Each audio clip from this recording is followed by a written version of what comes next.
Alright guys, welcome back to the channel. So, we're going to play King Arthur, Knight's Tale, finally.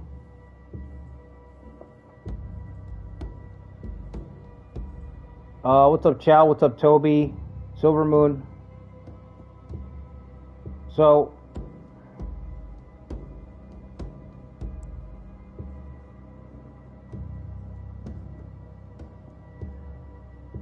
what is this?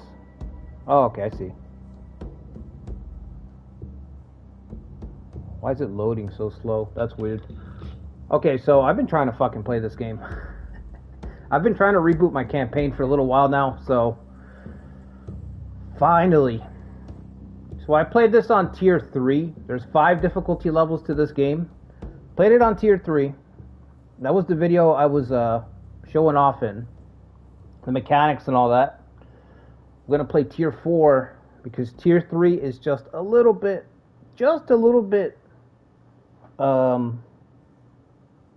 underwhelming in terms of challenge. So hopefully, oh, much better. So hopefully tier 4 I think is going to be where the challenge is, because the mission that I was doing, that I was showing off yesterday or the day before, I kept playing it, and when I got to the end of that mission, it got very, very fucking difficult. You know? It's Lycan.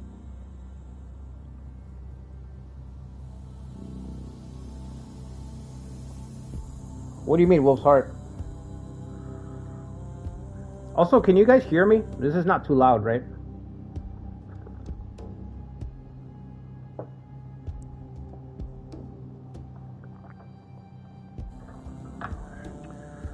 What was I saying? Yeah, so when I got to the end of that mission, it actually got kind of tough. At the end of that mission, the very end of that mission. So I think I'm going to try tier 4.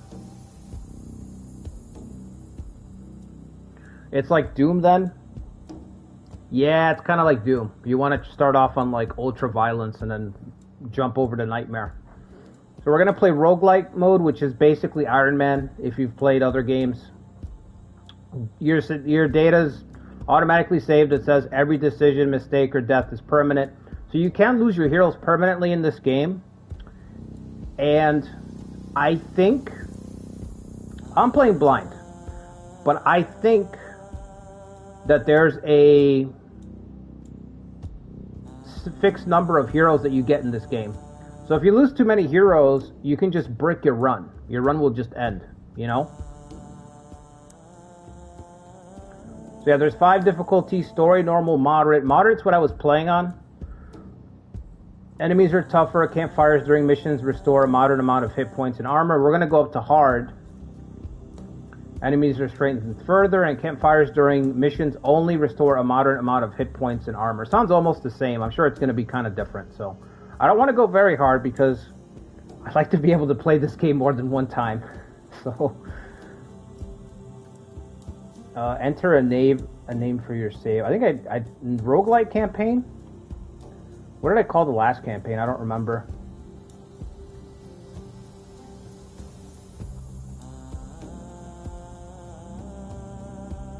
I think I called it Rogue Days. We'll just call it Rogue Days.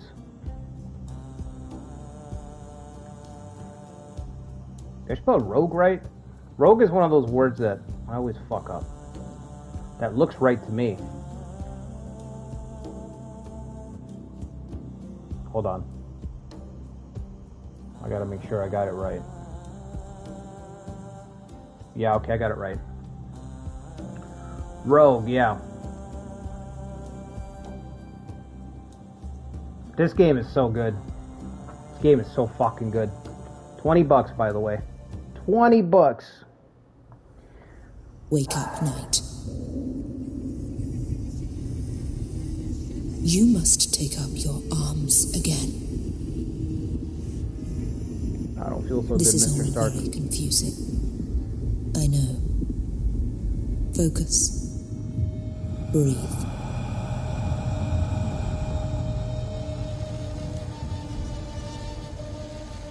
It will all become clear soon.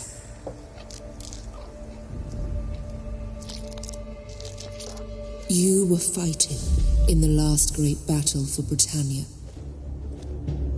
When King Arthur's adversaries marched Mordred, against baby. the once and future The traitor. king, you have committed dreadful acts to fulfill What's up, your Sean? destiny. Do you remember the earth trembling? Can you recall the gathering of terrible armies? You saw Camelot burning and watched the power of magic tearing apart the world at its seams.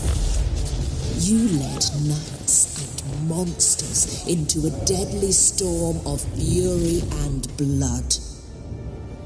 You destroyed the ladies of the sea and the lords of the winter.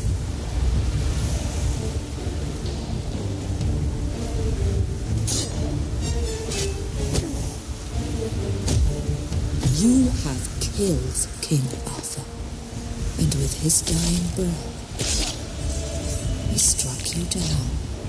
You both died, and yet you both live. You have unleashed something that cannot be stopped. The tide of madness and pain will swallow us all.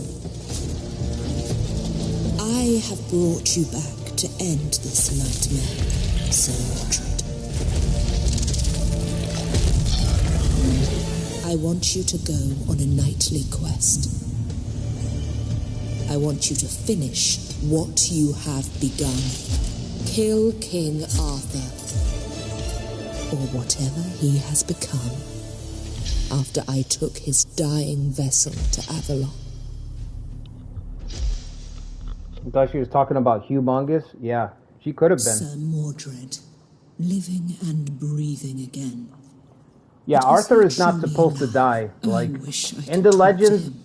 so because can't Arthur just is the yet. king that was promised, he's not. Serves him right He's not anyway. really killable. So there's been a lot of stories I've where sat it's this like dread night Arthur on a dark dying. path, Arthur and for dying now, I destabilizes can a lot only of things. watch where it takes him. He can't really die. He can basically get stuck in like and wonder if I made the right undeath, choice. I guess is the best way I Mordred could did put the it. impossible, after all. Almost killed the king who cannot be killed, and that's how the nightmare began. I like that in this game you play as Mordred. That's kind of a right off the bat. It's like that's a good twist right away. It's like you're not playing as Arthur, you're playing as the evil guy. It's just on the PS5. Yeah, it's on the PS5 right now. It's on sale for $20. I got it last Friday. And it's just this game's just been on my mind ever since. I'm here to teach you some manners, lad.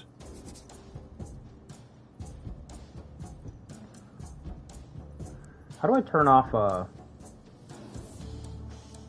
tutorials? I hate playing with tutorials.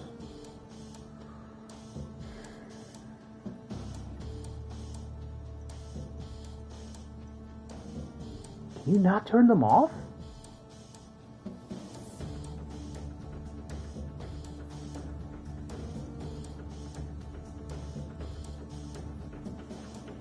I could have sworn there was a way to turn them off.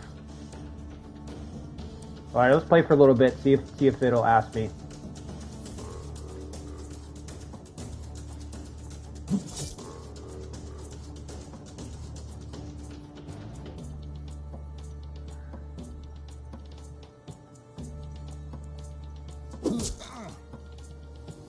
Let me turn my sound up a little bit. I can't hear my impact. Put the music up a little bit more, and then the sound effects. Cap out the sound effects.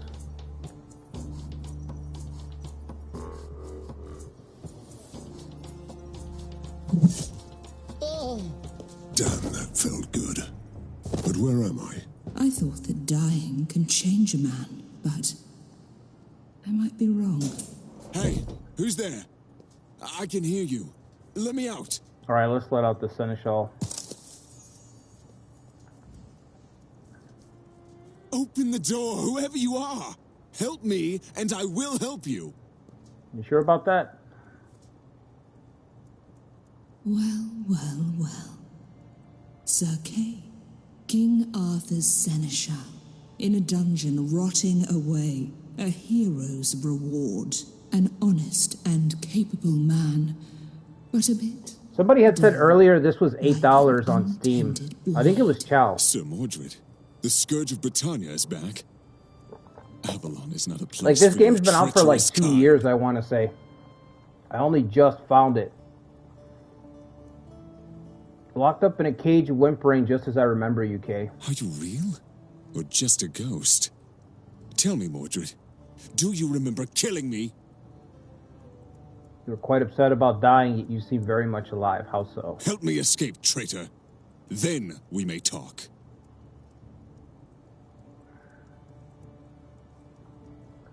You, a knight of the Round Table, ended up here, behind locks, pitiful. Some of us are still waging a war. I fought, and have been betrayed. You are familiar with betrayal, aren't you? Trust was always your weakness, Kay. And what is yours? Your bloodlust? Your savagery? Glare in silence. Yes, I thought so. You think you're strong enough to fight the taint on this island? You promised me help if I set you free. How about that? I keep my promises. I will help you, Mordred. The powers that rule this land decided to trust you with our fate. I don't know how to feel about that. Yeah, so we're in But Avalon, soon, which is like... You must make your very first decisions. Avalon is like, what do you call it? Valhalla, you know.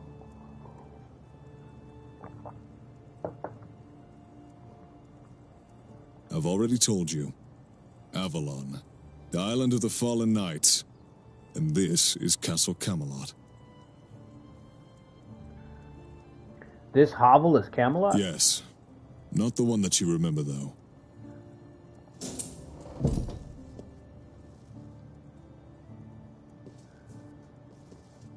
Where's your weapons, bro?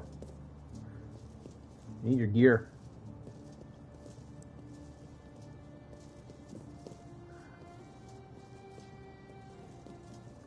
I didn't know Mordred killed Kay in the story. I guess depending on what you talk to everybody, you'll actually get different dialogue. Great. It's That's not a why I'm ready. fake dialogue game. You know how Fine. some games they'll give you like Nothing 3 more options, useful but than- no You think matter a which sword option you pick, you get the makes same less thing. Useless? We must get out of here. Go to the door and let me handle this.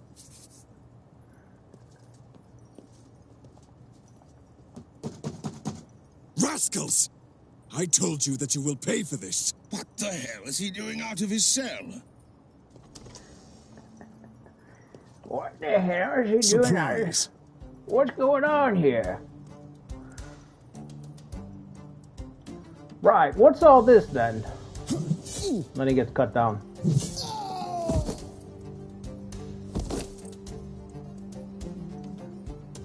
Alright, Kay. If I remember correctly, Kay is like a two-handed big DPS class. That's I don't know it. how good his armor is though, I was but just getting warmed up. backstab, yeah. Mordred's not very chivalrous, Adam. Pretty evil guy. Whippersnappers, yeah.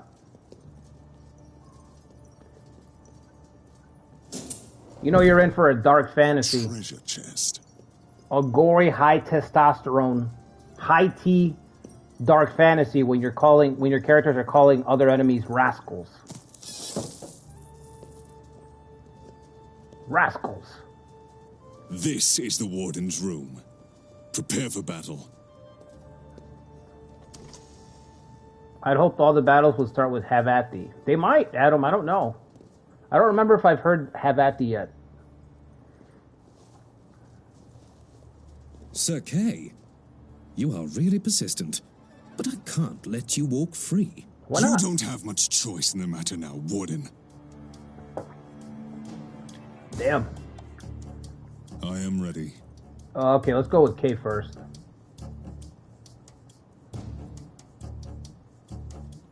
Take them.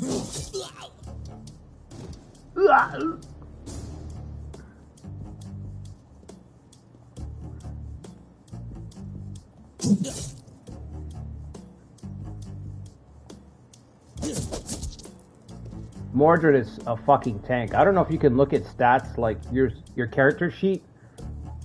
I don't think you can look at the whole sheet in battle, but I think you can get a glimpse of it. If I can remember the buttons. How do I look at my sheet though? There we go. Soldier info.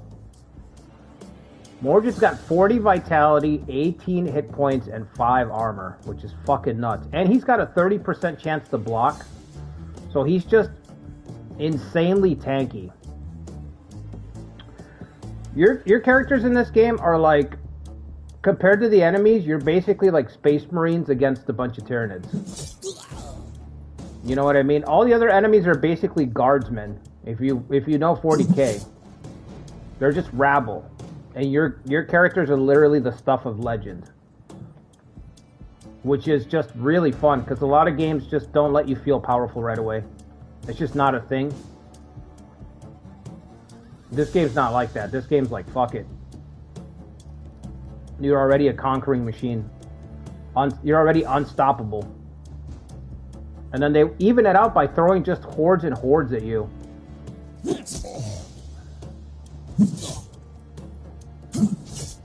The Warden's already tougher than I remember. He was not that weak before. I mean, that strong. Stigma. Even the old backstab case. Oh, I forgot about opportunity attacks. Now we should find the one who is truly in charge here.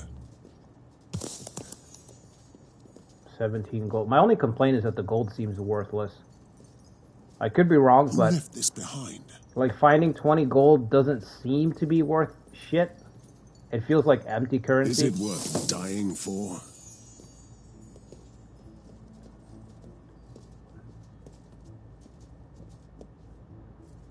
Careful. It's quite a crowd. You know very well that diplomacy was never my strong suit. Okay, so this part's kind of cool. When you come across battles like this, see the red hex here? When you enter the red hex, the battle starts, right? But if you take the time to scout out the area, the more points that you find, that you uncover in the fog, like these points right here, the more points you uncover on your map, you'll unlock those points for deployment zones when the battle starts. So it pays to take the time and go around and find as many points as possible to start the fight. Because that way you'll have all those points to start. So we found 4 spots. So now that I triggered the battle, I can walk over one of them to start the fight. Die like a man. And I'll get those points, see? You get those points to deploy. Which this is a tutorial, so it's very easy to get all these points and all that good stuff. But later on it becomes way more important because you want to be in position to get to guys who are ranged and stuff. Like, the AI in this game is not dumb. Ready to fight. Not at all. Kneel before your king. They will go out of their way to punish your weakest characters. And just be a pain in the ass. General pain in the ass. I'm going to get behind the archers so we can deal with the archers right away. And then the tank last. Alright, start the fight. Cut this guy down. Backstab. Bring up Sir K.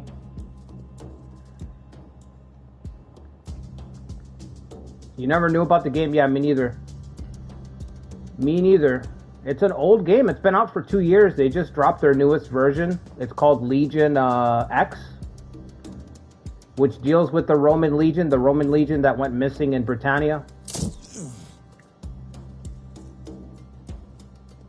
But this game is like 2 years old.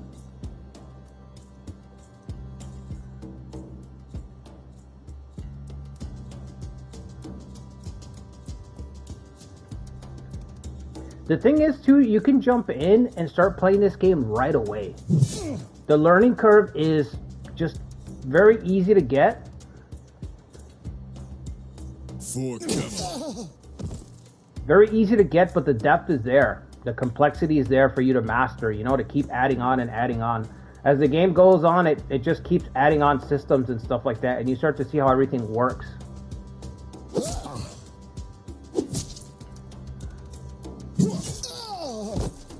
Alright, I'm gonna cast Stigma on him, lower his, give him 20% vulnerability. Your Highness? Mordred is a tank that can debuff units. Isn't that crazy? A fucking tank that debuffs. Do these soldiers serve? What a mix. That would be Sir Tywelin. Lead me to him. I want to explain him that this is my castle now.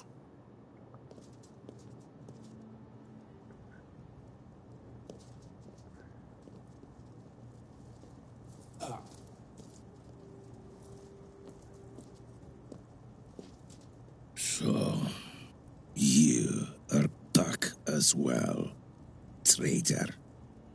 You probably don't remember me. I don't even know who you are. I am just a walking corpse, cheated out of his death. And I will make everyone suffer for this injustice.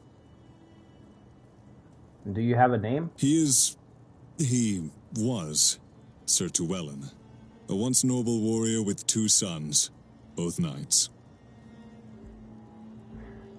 Out of curiosity, are your sons such ugly monstrosities like you? That's pretty mean, Mordred. What are you doing in Camelot? I fell in battle, like we all did. But instead of gaining new life in legendary Avalon, I've returned as a lost one. All I hear is pitiful whimpering and not the answers I need. Let me rephrase it, traitor. Camelot is a sacred place, reserved for the once and future king. That is the law. But I spit on the laws of the Lady of the Lake. Yeah, everything's fucked up because Arthur's trapped in some kind of state of undeath. That's what seems to be happening in the story. So I don't even know if this is true Avalon or if Avalon itself is just warped to hell. The game is made by Hungarian studio. Oh, that's cool. Clever man, this is a great way to make an ancient enchantress very pissed. Yeah, this doesn't feel like an American game. I'm not afraid of her. Lost ones can't perish. All right, Toby, I'll catch you later, bro. Curse and blessing. This doesn't feel like an American-made game. Is Arthur here with you, walking corpse? He is not. The unholy storm wrecked the ship that brought the dying king to Avalon. So what? Don't waste my time. And the raging tempest, something was waiting for the ship. And then the darkness took the king, and all of us in its embrace. Arthur is beyond the Bridge of Sorrows, dwelling on the accursed land of midnight. Spare me the poetic rubbish, tell me where he is, and I let you live, or whatever you call this existence. Whatever you do, you need more than a blade to break my curse. We'll see. Worst case, you'll keep on lamenting after I take your head. 2 different types of resources. You will lose hit points first, and then you will lose green vitality. Be sure to check your hero's vitality to avoid their permanent death. So yeah, the orange bar up there is the vitality. You'll regain that. But the orange bar is hit points. The green bar is your vitality. Vitality is a lot harder to get back than hit points. Hit points is way more expendable. And then you have armor, which subtracts however much damage you're supposed to take. Your armor takes a little bit of it. But again, your armor will break during the missions usually. So you can have 2 layers of defense. If you're sword and shield, you have 3 layers of defense because you have a chance to block hits outright, which is really nice. Makes Mordred a tank, like I've been saying. There's 4 enemies on this map. I don't know if there was 4 before. Alright, let's cast, I think we have to leave Sir to Wilden to last because he's going to take too long to kill.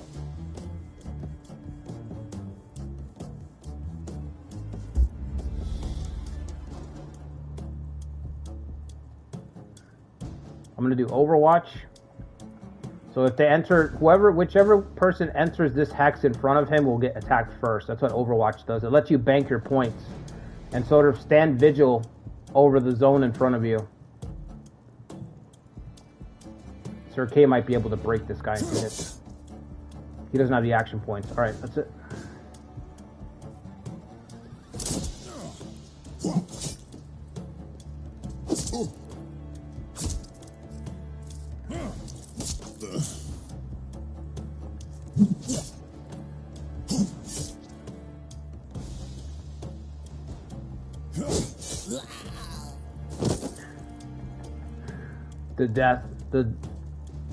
The death streaks were pretty funny.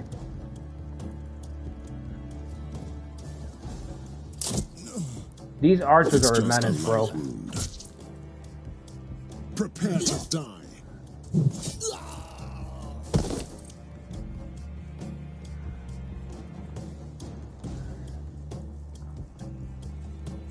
Please, 1 hit.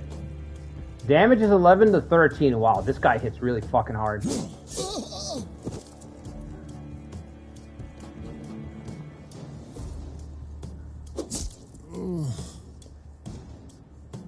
Alright, it's just you and me. You, me, and vulnerability.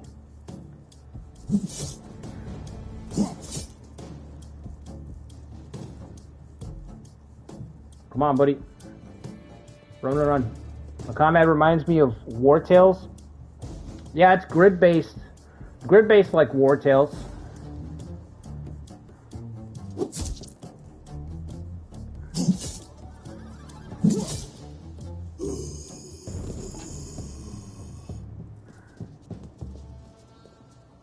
The battle is over, and you must make a choice, Mordred. This is merely the first in a chain of similar decisions that will eventually determine what kind of leader you will be.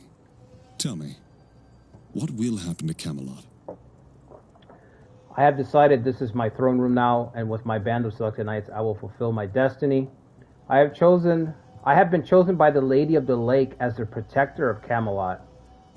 I will not take this throne, but I'll make my round table and take on this quest. Oh, I don't remember. I don't even know who the Lady of the Lake is.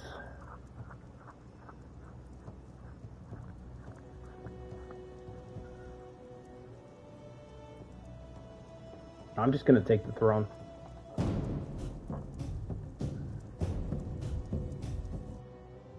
Heroes that die are dead for good. Try to keep everyone alive. Yeah. I do feel like you run out of people eventually.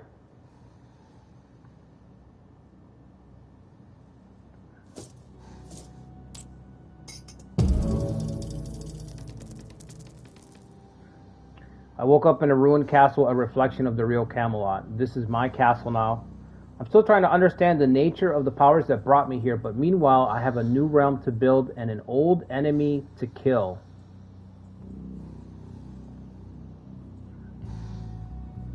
We've got some heavy armor, an accessory, injury token. I haven't received an injury yet, but...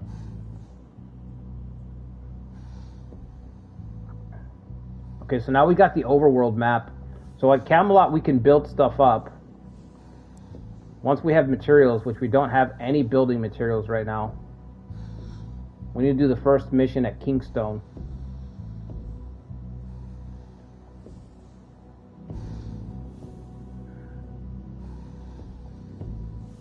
And then, like I was saying, you have the morality chart here, which is split into 4 sections.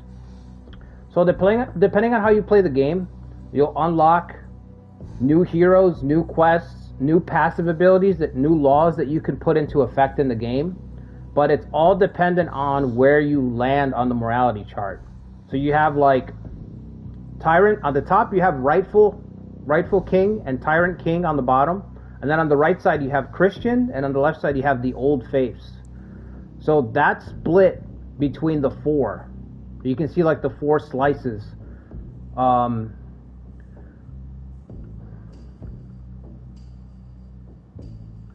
think I want to get some of the... Probably work my way down towards the tyrant stuff.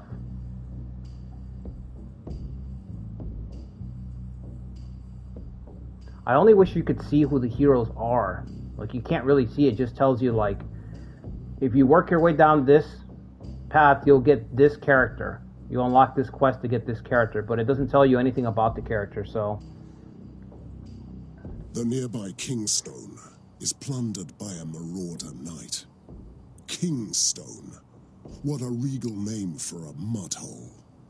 Anyway, the village belongs to the throne, and I must teach these brigands a harsh lesson about boundaries. Also, I will need plenty of masons, woodcutters, and laborers to restore Camelot to its former glory. Free the village from the marauding knight and put the remaining serfs to work in Camelot. We're going to be fighting brigands. The reward is resources and a new hero.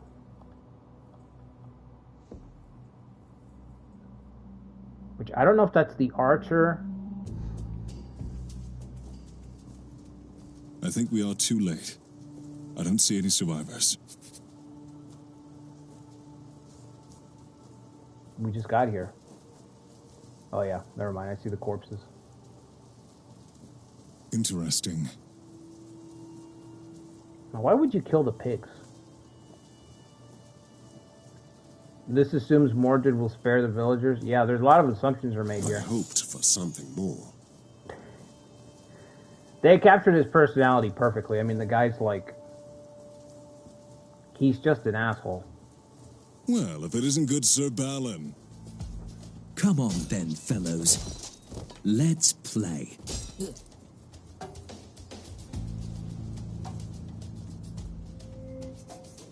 Yes, the righteous fool, trying to save the village on his own. Okay, are they all brigands? Brigand types, raiders or whatever? 12 hit points, 3 to 5 damage. Active modifiers, they're panicking, minus 20% damage. Panic, when a brigand dies, all other brigands deal 10% less damage for 1 turn. Brigands also have Horde, plus 10 damage for every other big brigand attacking the same unit. Also, they stack damage if they try to overwhelm one unit. But right now, they're all shitting their pants because Balin just cut down 2 of them.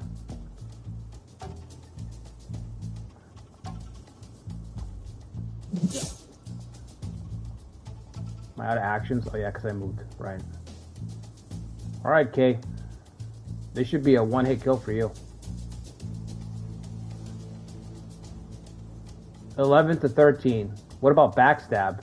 It's not accounting backstab, is it? It says 11 to 13 damage. Oh, it did. Okay. Alright, just wondering.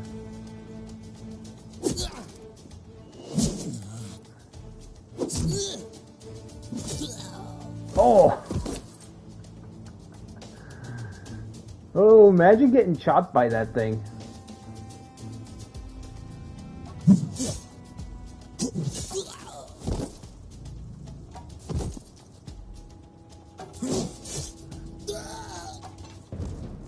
By the old gods, Sir Mordred. The rumors are true then. You have returned. Yep. Just like in every King Arthur story, Mordred always comes back. Sir Balin, wasting away your talents as always. Wow, what a greeting. What a greeting. I'm only following my knightly oath by protecting the innocent. The nearby village is plagued by these brigands, and I must stop them.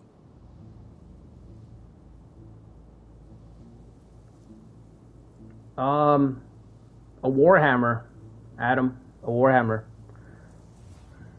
I was just talking about this the other day. Like, if I joined like one of, I don't know if you guys have seen those guys that fight. They fight in full armor. It's like MMA, but they fight in armor. And if I ever did something like that, I would definitely have a warhammer. That's what I would use. I'd use a big-ass two-handed warhammer. I hate to admit, but I'm here for the same reason. I need this land. So you are truly taking King Arthur's place in Camelot, recruiting knights. You should find my brother. He would be a great fit to your dark court. I fought and killed your father in Camelot. No hard feelings, I hope. Finally, you committed a murder that you should not regret. He became a disgrace to everything he fought for in his life. Death was salvation for him. Wow.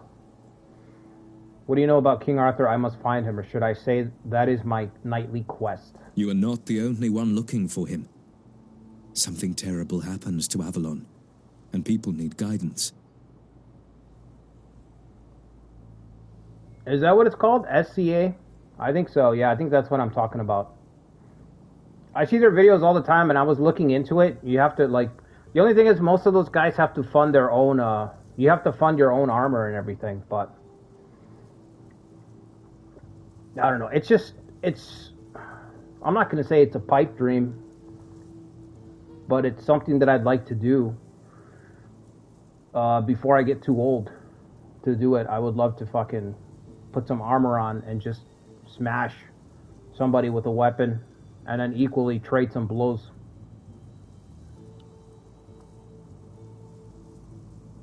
Hold on, my chat's kind of locked up. Creative anachronism? No, I don't think that's it.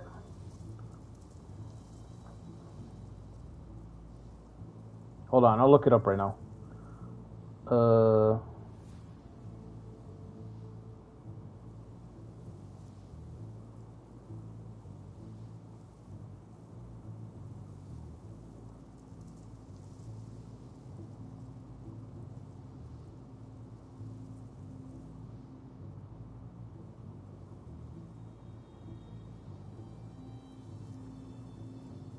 IMCF, that's what it's called. International Medieval Combat Federation. It's considered a sport.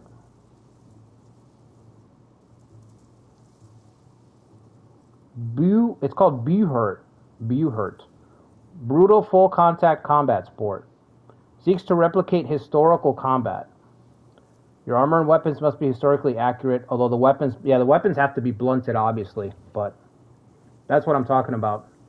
If I did something like that, I would use a warhammer or a hammer. If you can't use a warhammer, I'd use a shield and hammer. Something terrible happened to Avalon and people need guidance. They always do. Something terrible happened to Avalon and people need guidance. My response is, they always do, weaklings. We'll see about that when I finally meet Arthur. He's just such an ass. The ship that brought him to Avalon reached shore beyond the Bridge of Sorrows. I would start looking for him there, in the Whispering Cove. That's what my father told me and my brother, anyway. I'll get to the bridge as soon as I'm finished here. Our goals are the same. I'll accompany you. Where is Sir Balin? That selfish, wild zealot is busy defending our heirloom at the Bridge of Sorrow. It should have been mine, but he ignored our father's will. What's up, tactician? Curse upon Balin. Anyway, my late father believed in Arthur's creed that a knight is defined by the deeds, not by the land. I've heard enough, let's go. Yeah, the dialogue in this game is really good. It's thought out, and it's written pretty well.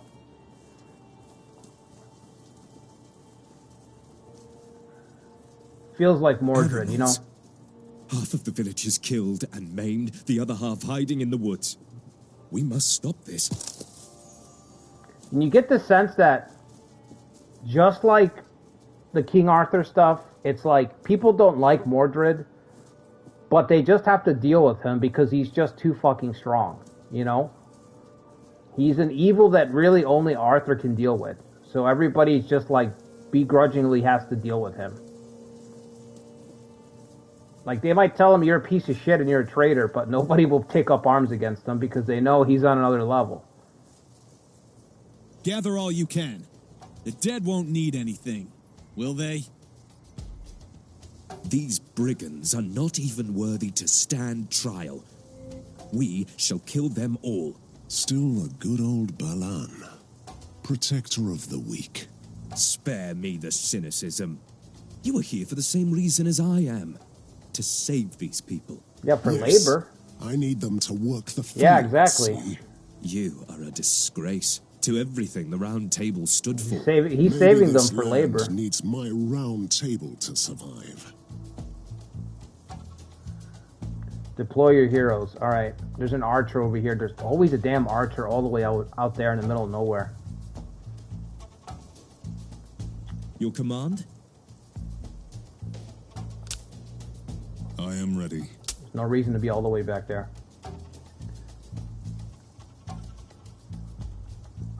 Select. Kneel before your king.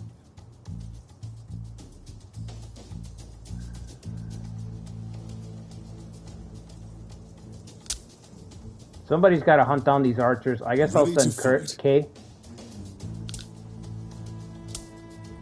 So yeah, the thing about the game is that it has this flow where it's like some of these missions get very long. Like a mission starts to feel like you're sitting down for a fucking encounter, like a D&D encounter, and you're gonna have like 5, 6, 7 fights in a single mission.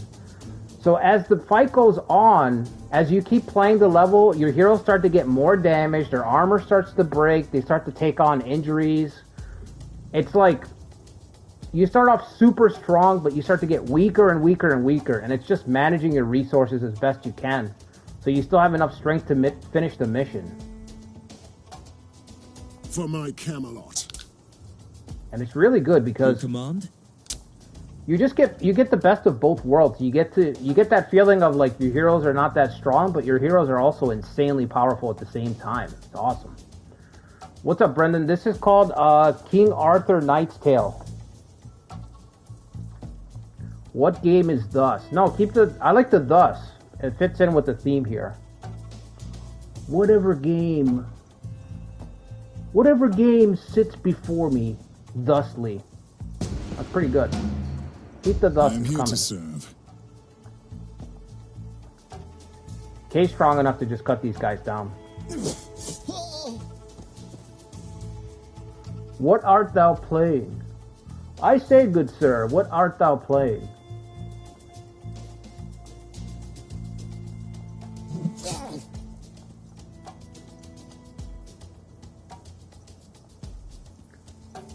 What am I gazing upon over yonder, my good man? Autocorrect knew the theme. Yeah, the AI is getting smarter. The robots are coming.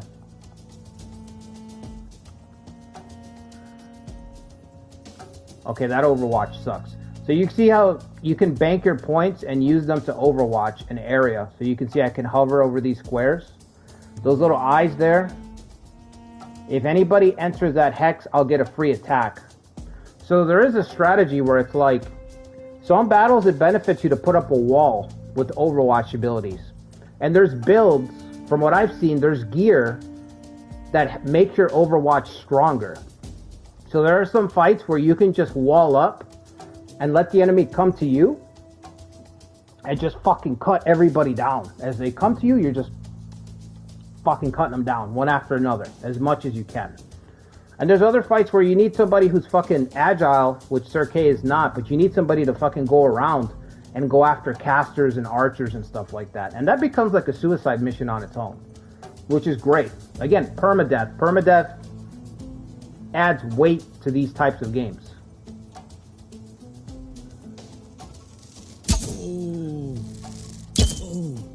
He didn't do shit. Blocked. Blocked again, bro. This guy's a fucking tank. I'm telling you. He just stands right there. And Mordred's just like, is that it? Is that all you got for me? What's up, Normal? I can't believe the computer gurus haven't yet released a Star Wars chess game. Oh, the game that they were playing on the Millennium Falcon? Yeah. Let the Wookiee win.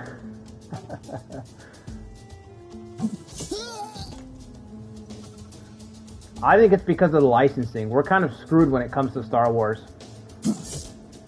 Because of Disney.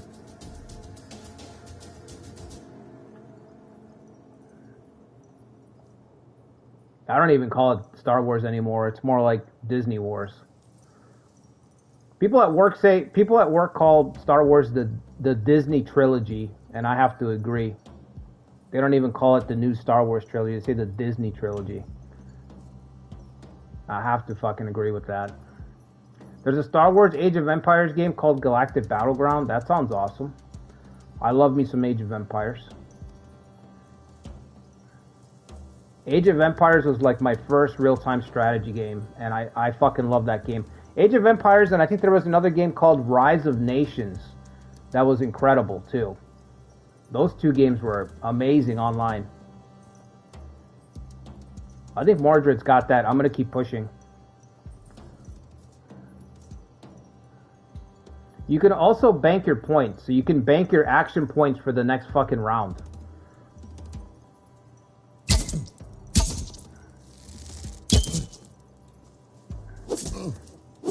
Repent, sinners! There she is. There's the archer. She just shows up and starts... This girl, too, she's kind of famous. Her brother's the more famous one. I can't think of her brother's name. She's, what's his name? Starts with a P. Anyway, Lady Din, she's just shouting all sorts of foul shit in this game. Great. Let me cut you to size. Everybody is, I guess, now that I think about it. Hungarian studio. Percival. She's Percival's sister, right. Oh.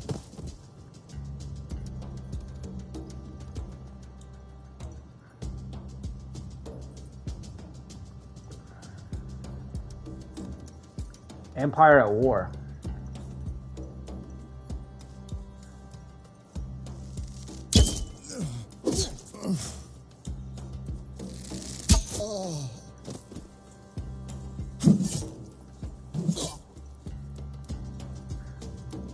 Is the new Age of Empires port any good? I don't know, Zetra. I'm nervous to play it because it's a port, so...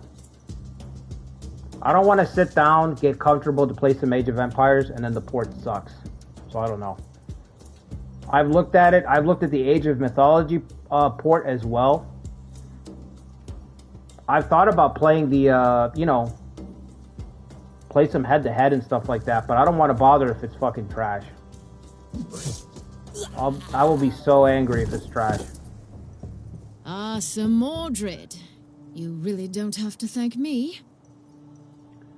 A lady with a bow, I could use someone like you. All you did was to steal my chance to finish these mongrels. Wow. Less than human, huh? I'm Lady Dindrain, the Lord's chosen, seeker of the Holy Grail. Don't we have enough fools rooting around for that chalice? I always thought that this quest was meant for Galahad and Percival. Aren't you helpful? I wish I had thought of that earlier. Where are the Grail Knights then? Don't tell me you're looking for the Grail among these hovels. No, I'm looking for redemption in this hellhole, Dread Knight. They can't put the scenario editor on console Age of Empire games because of hardware limitations. That kind of sucks.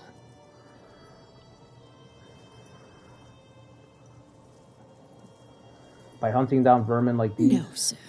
I'm hunting down their leader. The Marauder Knight hiding in a ruined tower. Our destination is the same then. The good Lord sent you then. I'm always glad to have some walking shields around me. Let's go. Where are the Grail Knights then? You must know them well. Do I know them? Yes, you can say so. Percival is my brother. A bright light in the encroaching darkness.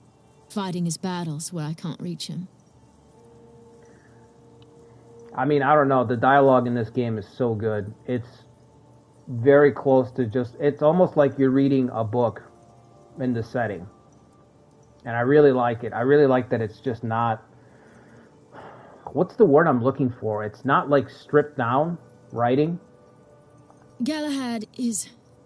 well, trust me when I say that he is truly lost. No, I'm alone in my holy quest. It is my trial by fire. Alright, let's go.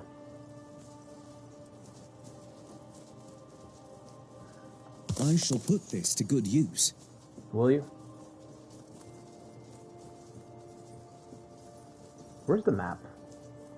Okay, so we have one campfire on this level. I think that's the only one I have. Prize for the blood and sweat. Lucky Charm. Still crazy to think I played it when I was a kid. AoE 2 is still being supported. Yeah, that is fucking crazy. I agree.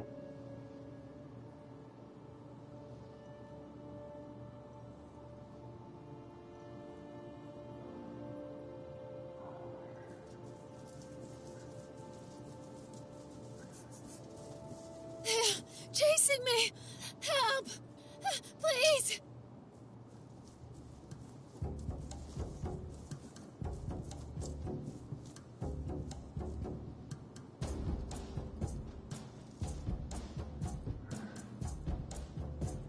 Is this wave defense or what? Yeah. Villager woman. Okay, we just got a protector.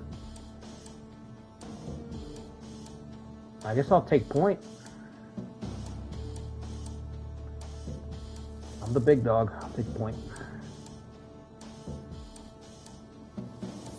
The Lord is my witness. Start shooting.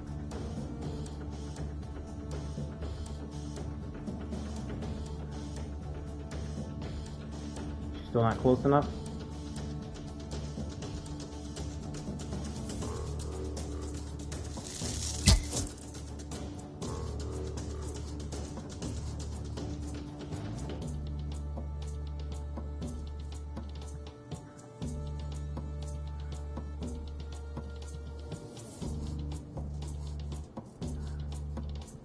We're going to set up an Overwatch line here. This is my atonement.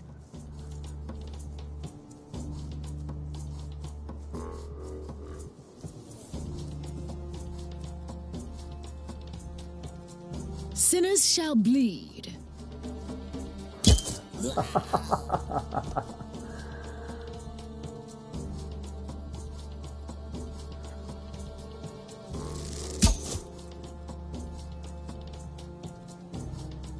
They have to come to us, so just hang on. Everybody stay put. Actually, you can cast Stigma on this guy, because he's going to hit you.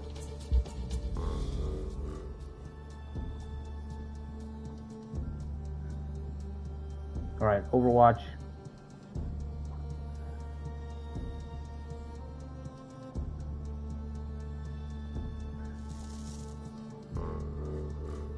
She out of points? Okay.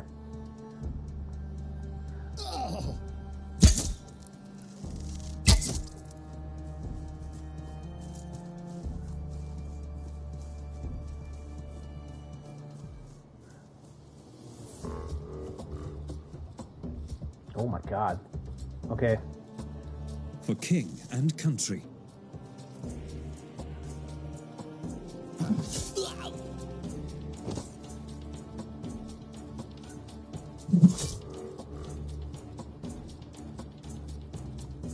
Blessings.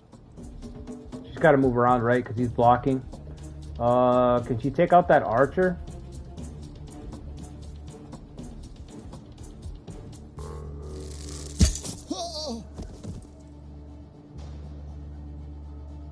Alright, save your points. Okay, I need you to hold this spot right here so nobody tries to hit the girl.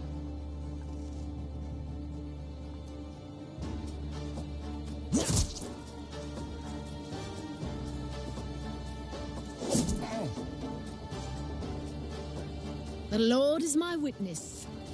Shoot this bitch. One more. There we go. I can take them all. Ready to fight. For king and country. Easy.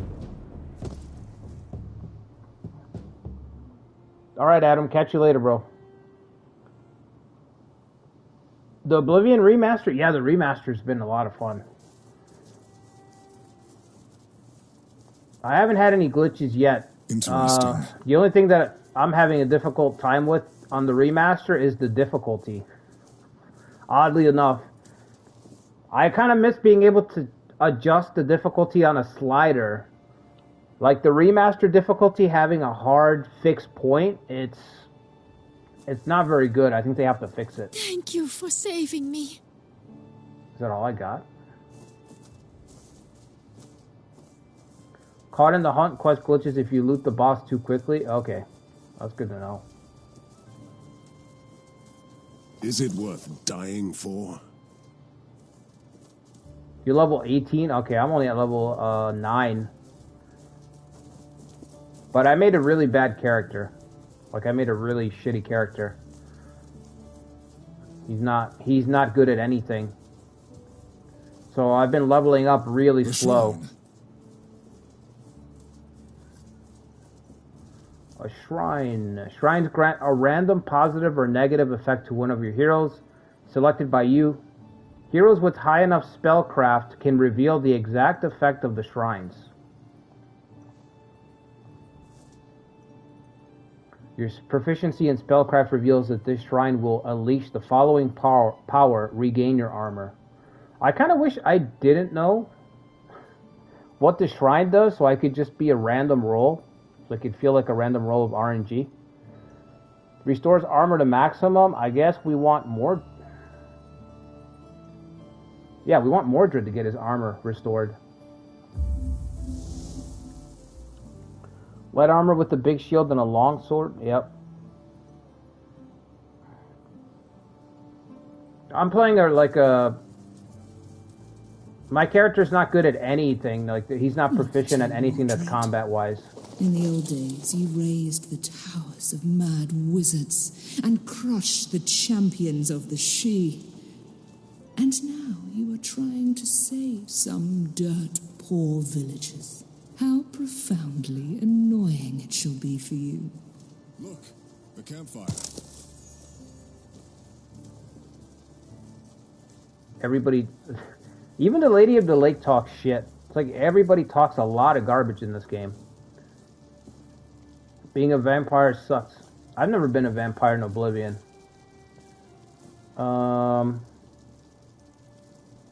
Do we restore armor or...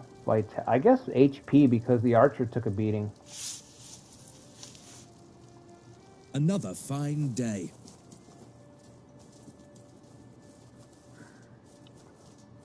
Sun damage kills you if you wait outside. Well, I guess that makes sense. There's no way to mitigate it. This is where the Lord of the Vermin is hiding. Let's cleanse this hovel. See, in Skyrim, I think you can mitigate the vampire damage. You don't have to deal with it. A chest over there. Okay, we can get the loot after we win the battle.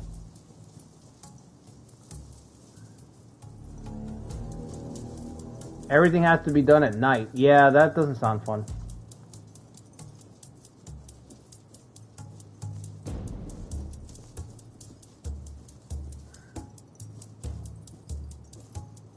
Get ready. He doesn't sound like a bandit. Okay, let's see. We got the big fella in the middle. Ranged penalty. What is that? If your heroes have an enemy with their melee range, their damage to all targets will be decreased by 50%. Oh, okay. I was wondering if there was an archer penalty. Because in War Tales, there's an animation that plays so that you know that you have a penalty. What was I saying? Oh yeah, the big fella's in the center, right? 6 armor, 6 to 9 damage.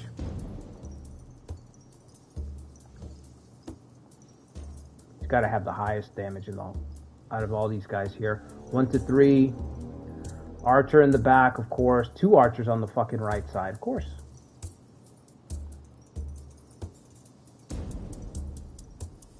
The only thing I haven't gotten, although I've only done like 4 fucking quests, But I need a hero that can kind of, I need a saboteur hero that can kind of run.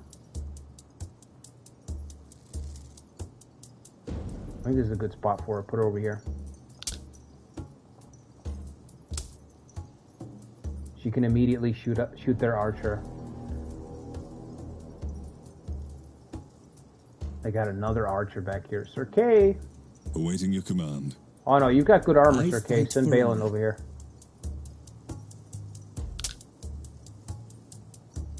Kneel before your king. I will draw everyone in the center.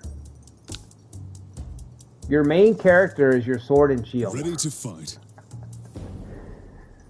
Oh my god. Your main character is your tank in permadeath. So imagine. He's got to be in the thick of it all the time. He just has to be.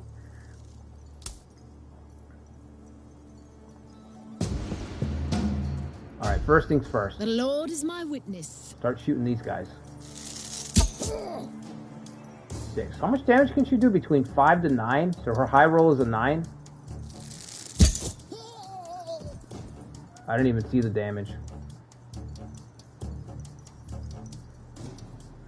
Your Highness?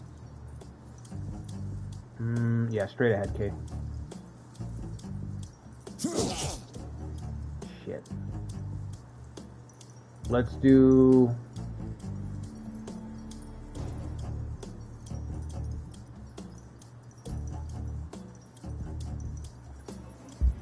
vulnerability. Then I'm going to move up a little bit and Overwatch. Right in front of them. Start cutting down this archer.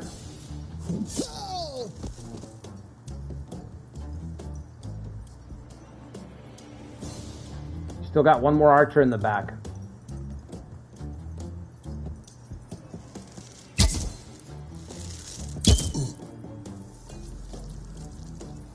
Stone skin. Huh? Look at all that armor.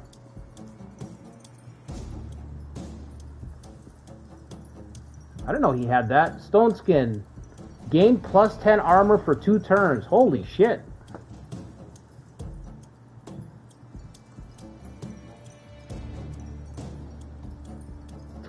Armor? Gain 10 hit points, basically. That's what you're saying. For king and country. 10 extra health.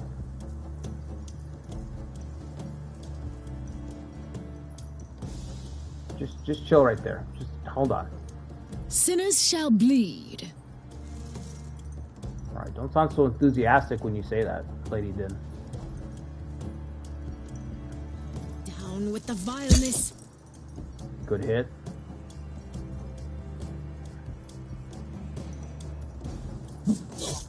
I'm just gonna ignore him. I don't even see the point. But you have cleave. Sir Kay's got cleave, so he can hit, what, everybody? Every 2 turns he can cleave.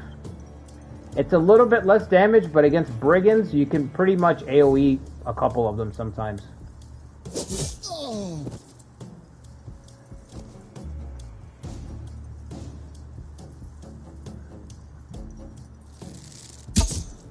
Oh, she's fine. He died for our sins. She's still fine. Let me return. Oh my god.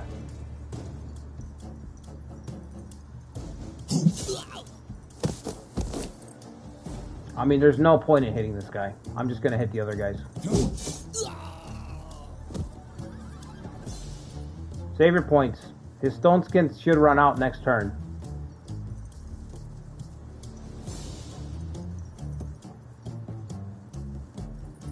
Christ on the cross.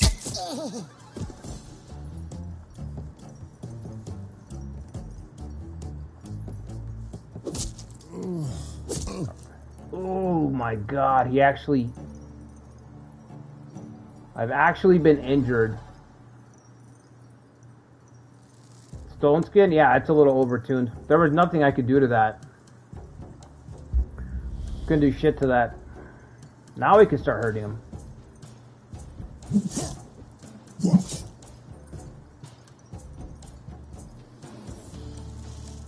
Onwards. Feel pain. Power attack deals 150% weapon damage to an adjacent enemy with plus 15% extra armor break. Let's do it. There you go. It seems I was wrong about you, Mordred. What's up, Ikari? Careful with the praise, it makes me uncomfortable. Aw, Mordred. I shall give you an advice then. Camelot is in danger. Not from these marauders, but the creatures of darkness beyond the Bridge of Sorrow. Ah, yes, creatures from the dark. My brother Balin is The standing darkness. guard in the bridge fort, holding back the tides at midnight. Holding back the tides of midnight. What the fuck? This almost sounds like praise. There has been bad blood between us. He is cruel and arrogant, a savage in battle. But even Balin will fall if you don't help him out. What about you? I have fulfilled my oath. If you decide to march to the bridge now, I will meet you there. Cool beans.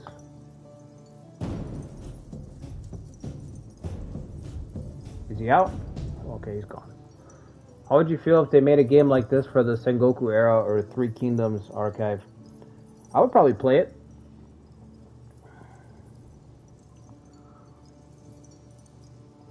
If it was like a dark fantasy or something like that.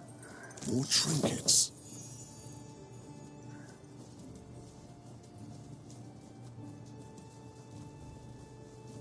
You sound like Death, Ikari? That's not good.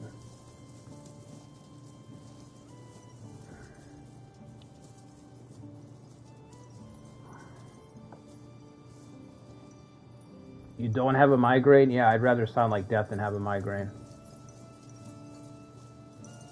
Cao Cao has gone missing. Go find him. No, I'm not going to go find him. I would let him. I would leave him. Room for one-handed weapons.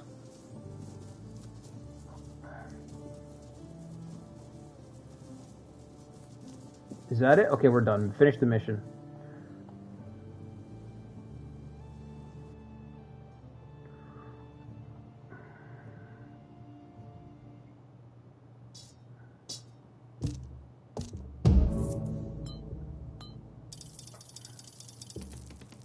This part right here kind of reminds me of playing like a, I don't know, like a mobile game or something. The Marauder Knight of Kingstone is no more. His fate could serve as an example for those who dare to defy the will of Camelot. His vassals and a ruined village remains. I've also met a fellow knight. Sir Balin told me that the darkness encroaching Avalon is coming through the Bridge of Sorrow. I need to go there. Every lord needs a castle, and I knew it from the very beginning that I will rule this realm from Camelot. Finally, the time is right. We have gathered the resources and the manpower to rebuild the majestic ruin. Camelot will shine a bright light into the gathering darkness of Avalon. Do it.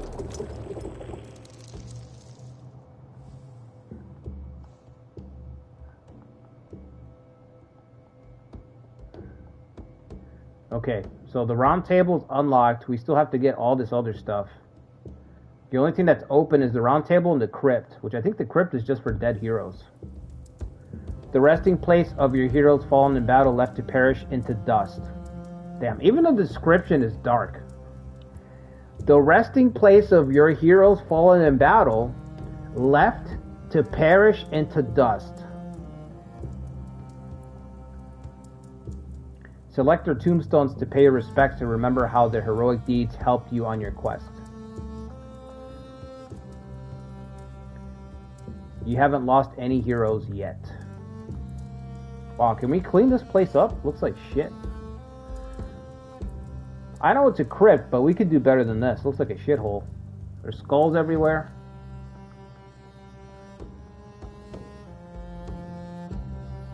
Welcome to the round table. This is much more chipper. This is the legendary gathering place of noble knights, the seat of the monarch of Avalon. You can pass laws, issue decrees, and give knighthood to heroes. But first, you have to unlock its functions. This is the only thing I don't like, man.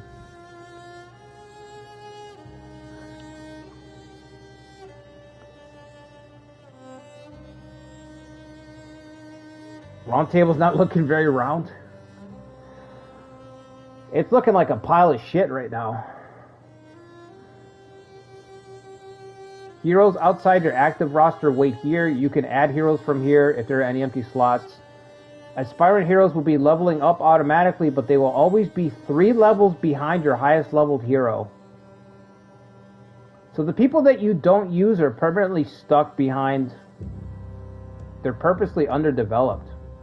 Upgrade the round table to expand your hero list to acquire more heroes to your active roster. I wish you could name your people. That's my only thing. I'm kind of tempted to buy the Legion X game, because that's based on the Roman Legion that was lost. So I have a feeling that I might be able to name my own heroes in that game. Not this one, because these guys are probably all from the Camelot story, like the Legend of Arthur stories. But I feel like the Legion X game will let you name your heroes. That's the only thing I wish I could do. I wish I could just... I don't know for sure. Maybe the game will let me roll some random heroes at some point, but I don't think so.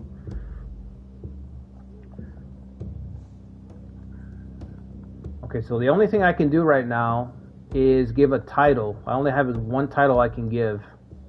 Royal Protector. I think I give this to K. I think I want to give this title to K. How do I look at the, how do I look at my heroes here?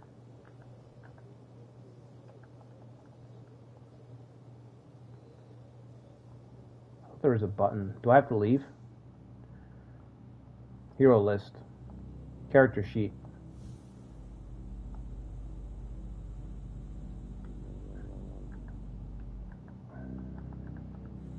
Yeah, K's got ambitious. He gets extra loyalty from titles. Seneschal K. The guy is like kind of a prickly guy in the stories. And he does love his titles. So this is like on the nose. Stubborn, -1 loyalty when he goes on a mission without full vitality. So if he's not at 100%, he's a little crabby. He's a little fussy if he's not at 100%. Get dismissed? You can just fire him? Oh, there's a biography page. Ooh. Learn up on your Arthur. King Arthur, ever heard of it? Let's get to reading. That's nice. I like that there's a lore page. I only know like half of the people that are mentioned. Okay, so what did I say? He's got ambitious, plus 50% more loyalty from court titles. So I want to give him the Royal Protector spot. He gets plus 5 loyalty. What does she get? Plus 0? Plus 0? Does she not care? What's her character sheet? Lady Din. Covenant. Plus 1 loyalty after every other Christian hero in the round table. Beloved. Healing injuries cost 50% less gold for this hero. Ooh. She's blessed, huh? Herbalist. While appointed as the hospitaller?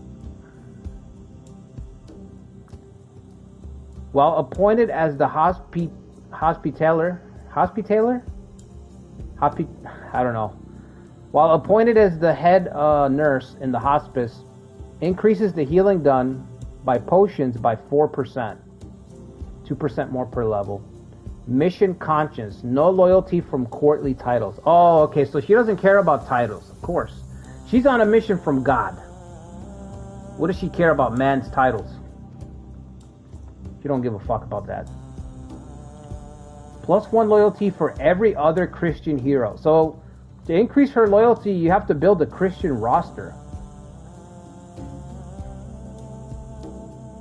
How do you know people's oh, it says right there, morality. Right. I talked about this yesterday. She's Christian, Sir Kay is neutral, and Mordred is neutral, of course, because that's the main guy. Mordred, what does Mordred have? Fast metabolism.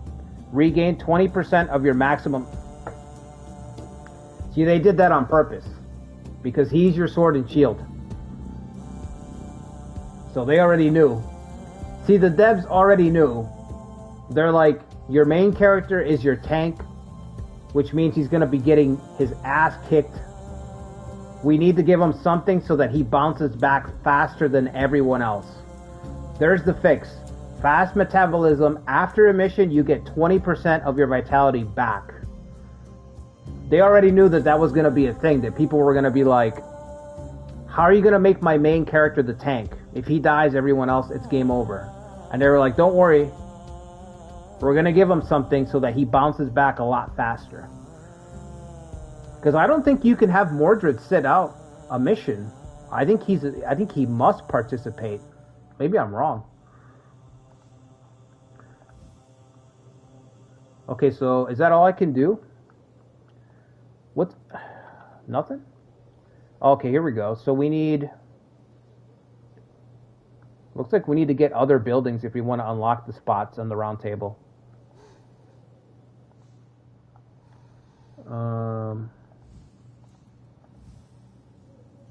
The hospice. We can unlock the hospice. Can we get the merchant? We need the hospice to get the merchant.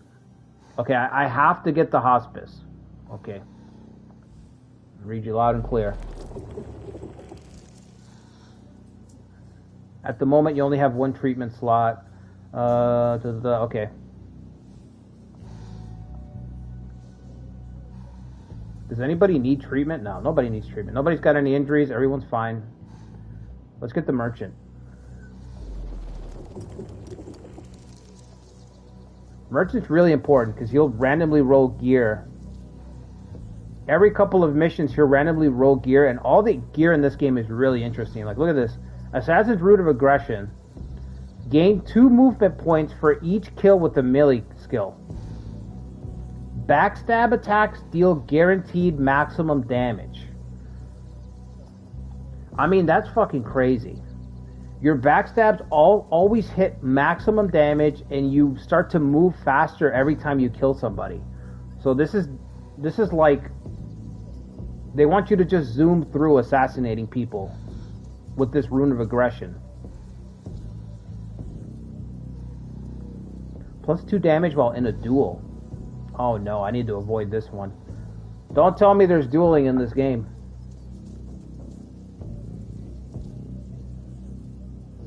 Oh no. The memories are coming. The dueling memories. Now I'm gonna get a migraine. For sure.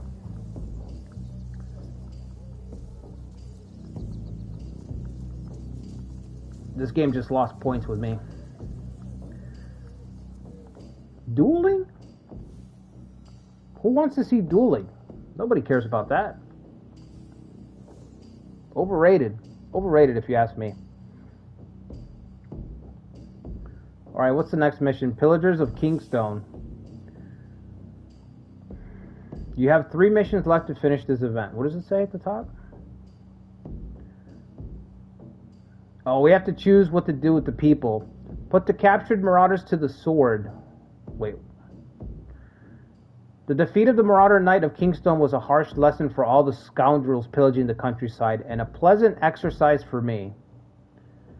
His remaining henchmen immediately laid down their weapons and offered their servitude. How admirably they crave retribution. I could give them a second chance and recruit them. On the other hand, I should satisfy the vengeance of the villagers and make an example that could reinforce my reign. What shall it be? Put the captured marauders to the sword. It's a harsh verdict, but the acts they committed cannot be tolerated. Recruit them as henchmen. Justice can wait. In these dire times, we need expendable soldiers. Plus 50% building resources.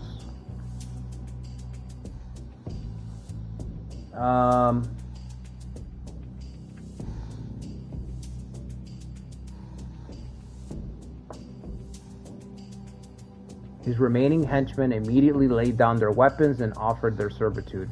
How admirably they crave retribution. We give the henchmen a second chance or kill them.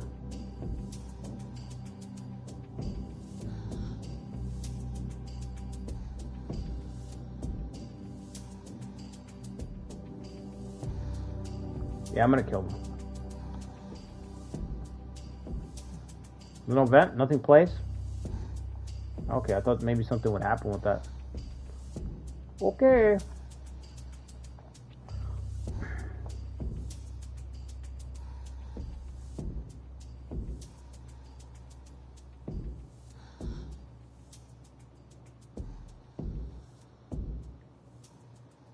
Look, let's not worry about dueling.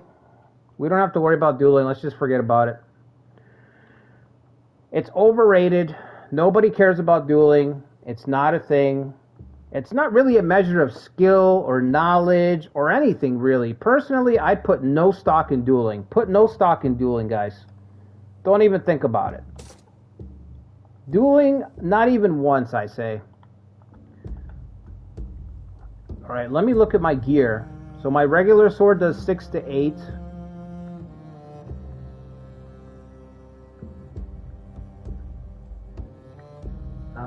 Duels are just something we all made up in our dreams. Yeah.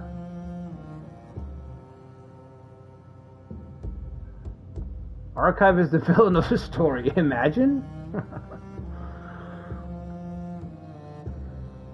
When you realize that you're the villain of your own fucking story. Yikes. +1 perception. What the hell? There's perception in this game? Since when? Oh, I didn't see that down there. There's a perception stat. So you have perception, spellcraft, injury tokens. I don't know what that means. But I did turn off the tutorials. So, you know. That's on me. Roll for initiative, yeah. I wonder if that affects finding gear, though. You know how, like, you're playing Baldur's Gate or Pathfinder? Your character's constantly rolling perception checks. I love the gear system in this game. I'm a fan of instead of giving me a million different pieces of gear that I have to sift through, give me like 5 pieces, but just make them all crazy. You know, make them all stacked with different effects. I'd rather have that than a million pieces of gear, but they all give you little incremental, jumps. I hate that type of loot system. So I like this type of system where it's like every piece of equipment leans into a certain type of way that you can use it,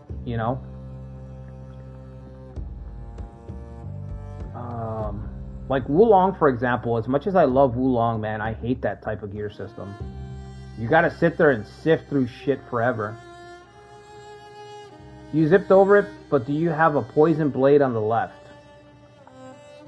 Here?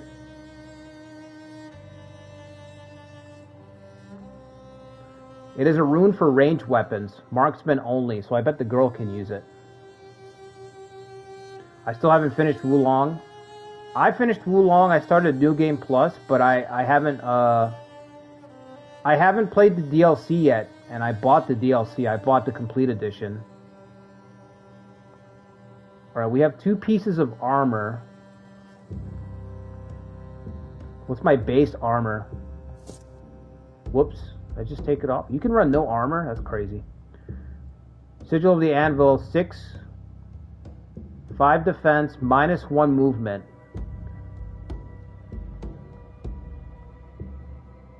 Sigil of Hardiness. That's got less... Oh, it's not movement, it's action points. Ooh, so you lose action points for having really heavy armor. Do you get more action points? Is there a way to get more points? So this gives me -2 action points, but the armor is 7 and the HP is 30, which is fucking nuts. That's very tanky.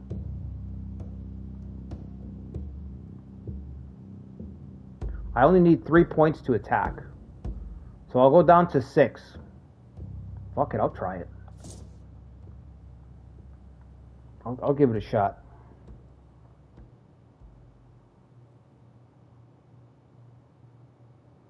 The Lubu battle in Wulong was so good.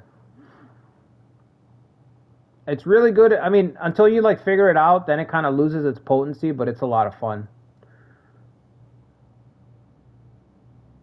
Okay, so what is this slot, this book? +1 injury token. I don't know what this is.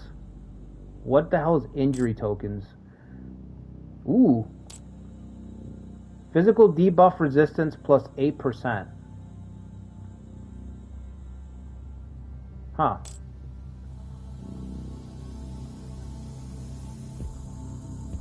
Okay, this looks good to me.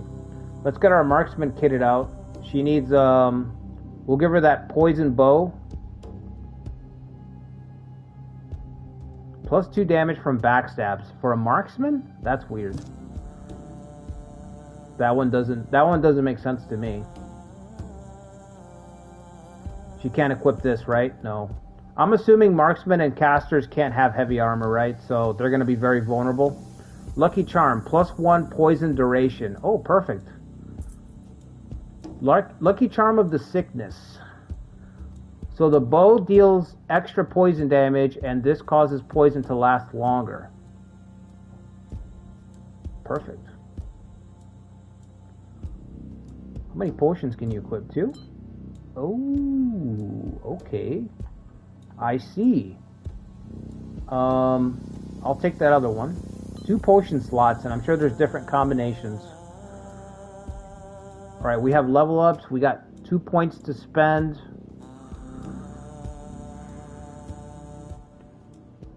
So you have skills, and then you also have mastery. So when you buy a skill, you can see those 4 little slots. You can customize the skill further with the mastery.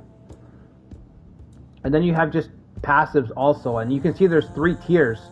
So this is the top tier, and then the next one you get, once you get 8 points, you get tier 2 skills, and then 24 points gets you tier 3 skills, which we can't even see what those do yet. But you can see how this game has a lot of systems that kind of overlap with each other. Robust, +10% vitality, HP. Okay, we'll just get this. Let's just get tanky right away. The tanky get tankier. Adrenaline. Once per turn, you get 2 extra points when killing a unit. Oh, so she can go crazy. Ready. +20% Overwatch damage.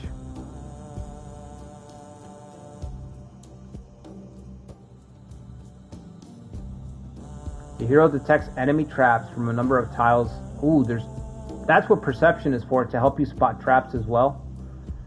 Your hero gains 1 movement point every turn.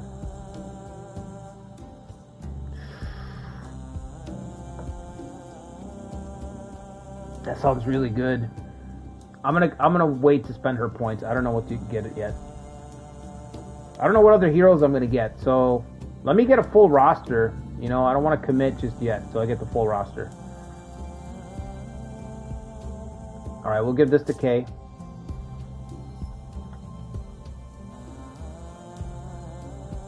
And we don't have a new weapon for him. 1 accessory left, +2 to bleeding duration. But he doesn't inflict bleeding, does he? No. Unless, wait a minute.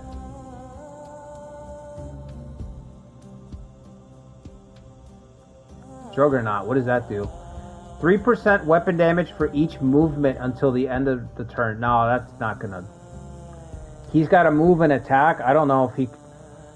For each movement tile.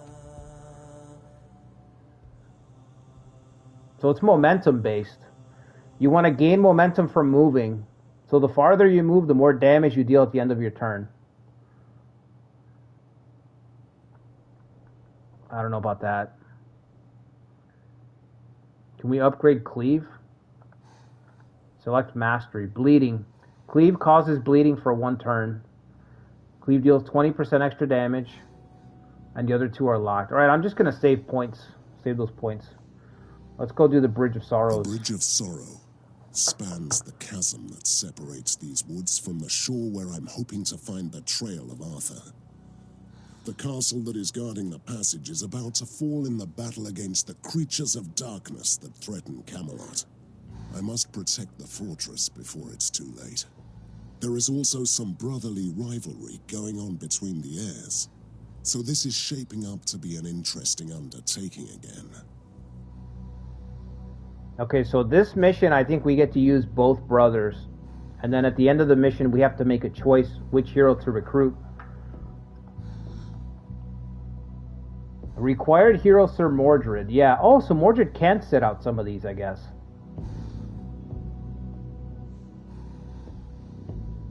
Alright, I'm going to get some coffee real quick. If you guys could do me a favor, hit the like button. Subscribe to the channel if you haven't already. I'll be right back. I'm going to get some coffee.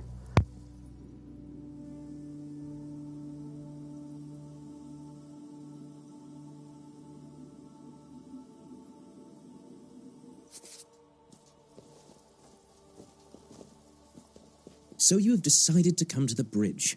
Right on time, I'd say. I don't like this eerie silence.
You know, I haven't played Neo 2 Zetra, but I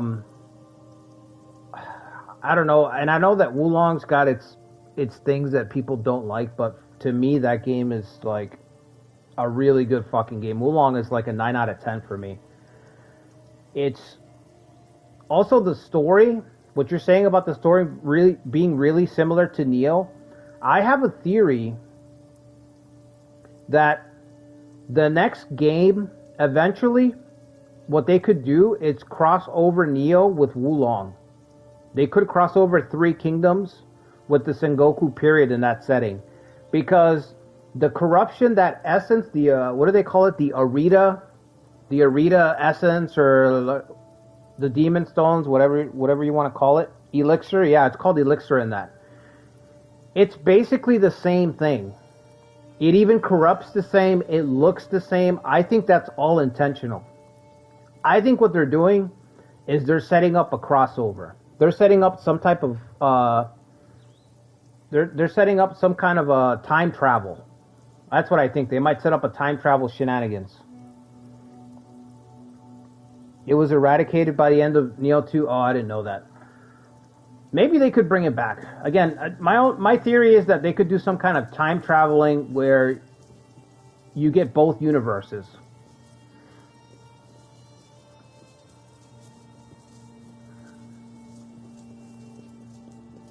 That would be super ambitious, though. Really ambitious. Hey, is anyone here?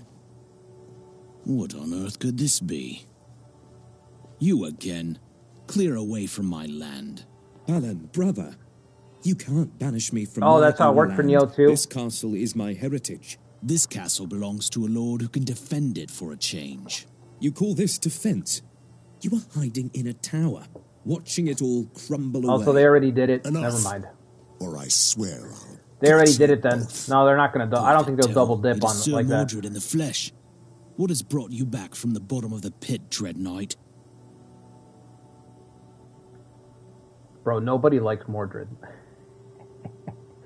Is this how you greet the new Lord of Camelot? You are braver than I thought. That's true. Talking a lot of shit. Talking a lot of shit to somebody who just came back from the dead, bro. That's the Sir Mordred I knew. You don't even care what horrors lie beyond. I only care about finding King Arthur. Good luck with that. The ship that brought him here was destroyed not far from here, in the Whispering Cove. It is an unholy place. It's best summarized as family matters and demon stones. Oh, that sounds kind of underwhelming. I still have to get through the first game. I just bought Complete Edition the other day. I'm trying to get, like, most of the Souls-likes on my PlayStation. You must pass this bridge to reach that region, and it is swarming with the dead. So far I've got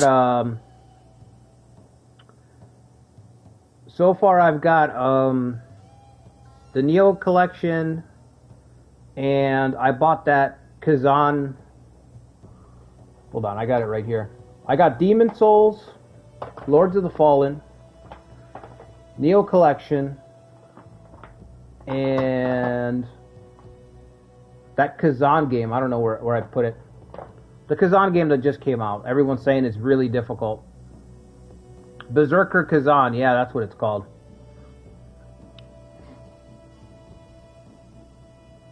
They could do something within the future. It just feels like with Rise of the Ronin and Wulong feels like it could tie in story-wise, and it feels like with Rise of the Ronin that they're testing open world.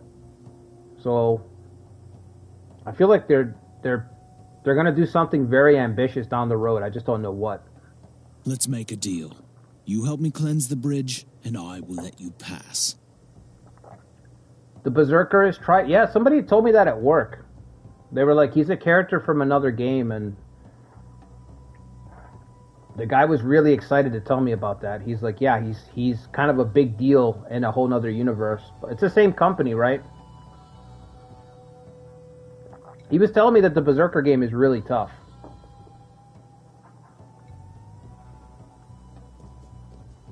Open the gate. You're still unsure if you'll get Night Rain? Yeah, I agree, Adam. I would get Night Rain, but it seems like it's being built, even though you can play it single player, it seems like it's being built to be like a multiplayer game. And Have you ever wondered if we could have been brothers in Britannia, Mordred? If you hadn't betrayed us all, I mean.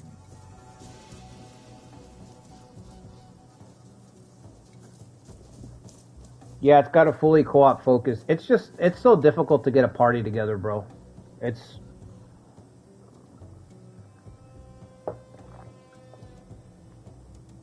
That seems like something that I was willing to do when I was younger. You know, when I was younger, when you're like 20 years old or a teenager, you have all day to set up a party. But when you get older, it's such a pain in the ass to get everybody's schedules together, to then play for like an hour and a half or 2 hours. And then you always have that one guy who's like, holds everybody up. There's always a guy who holds everybody up, and it just sucks. Careful. I can't do it. My schedule is just too fixed to be like, you know what I mean? Where you're like, oh yeah, let me keep this slot open. Maybe the three of us can maybe get together. It's like, fuck that. This may serve a higher purpose.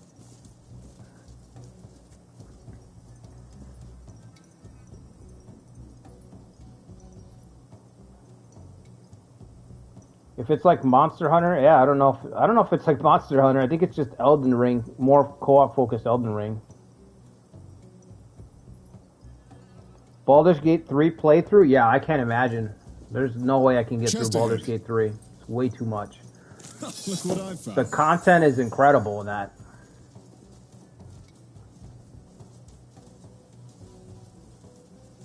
Right now we're going through like the busiest 2 months of the year for gaming, you know? These 2 months, especially for me, like these 2 months, what have come out in these 2 months is what I'm going to be playing the rest of the year. You know, like this is pretty much it. Outside of like the Shinobi game that's coming out, that's from the Streets of Rage guy, the side-scroller Shinobi game. Outside of that, I don't really see anything else coming out. My God. They pretty much just dumped everything together in like a 2-month span. What do we have here?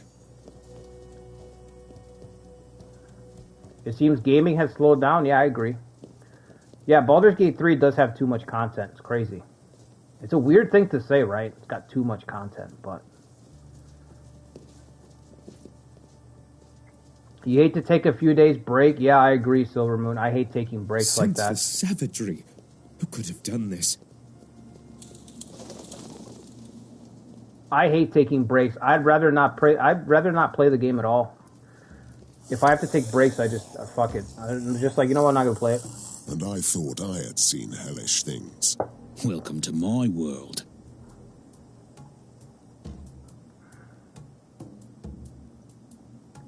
For CK3 to add China and Japan to the game, yeah, that's gonna be good.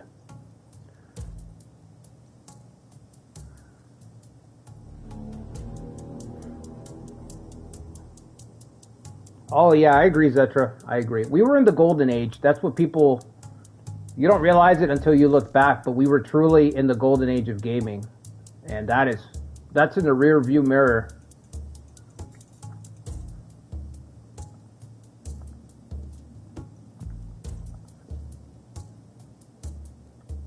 These days you get like, I would say you get like 5 good games.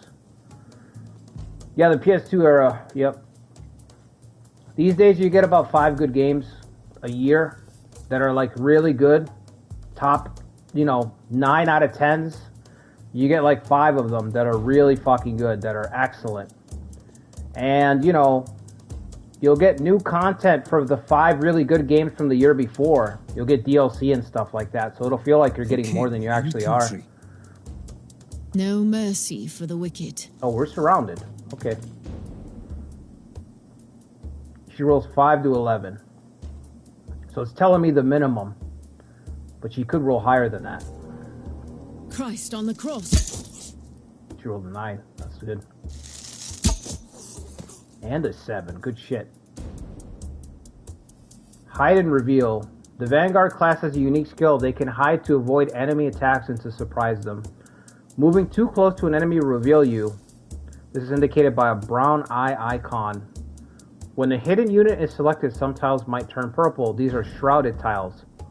While standing on one, enemies can only spot you from 1 tile further. For more information, check your tooltip. Okay, this is probably the brother I'm going to keep because he's very offensive and saboteur-like. And he's got a lot of fucking action points. What's his HP? 35? Oh, so he's squishy. Bro, squishy.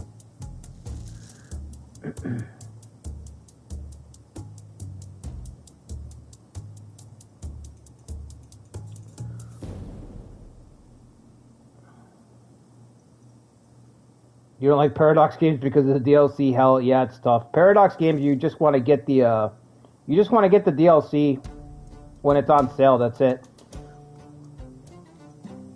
Gaming doesn't feel the same as when you were a kid. Well, nothing's gonna feel the same as when you were a kid, Silver Moon. That's everything. There's not one thing that's gonna feel the same that from when you were a kid. But don't let that trick you into thinking that that's what it is. It's not about growing old. It's literally everything's getting worse. Everything's getting worse. We're like, what's the word? I don't even know what the word is, but this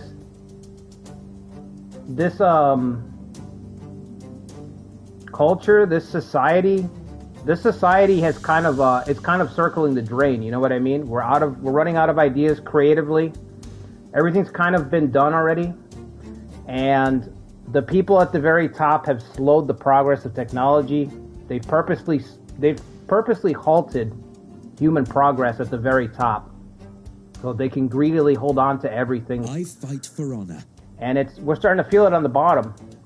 We're feeling it on the bottom with lack of progress as a race, and you feel it creatively.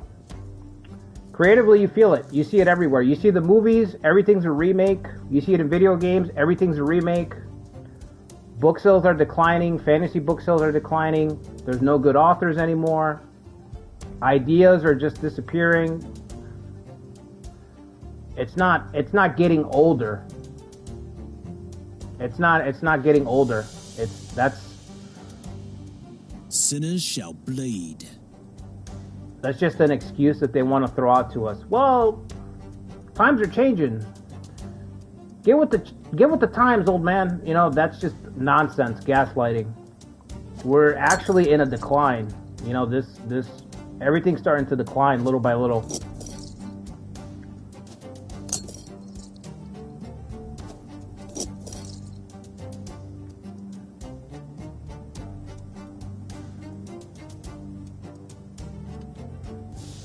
It's weird. I have these same conversations with people in other stuff.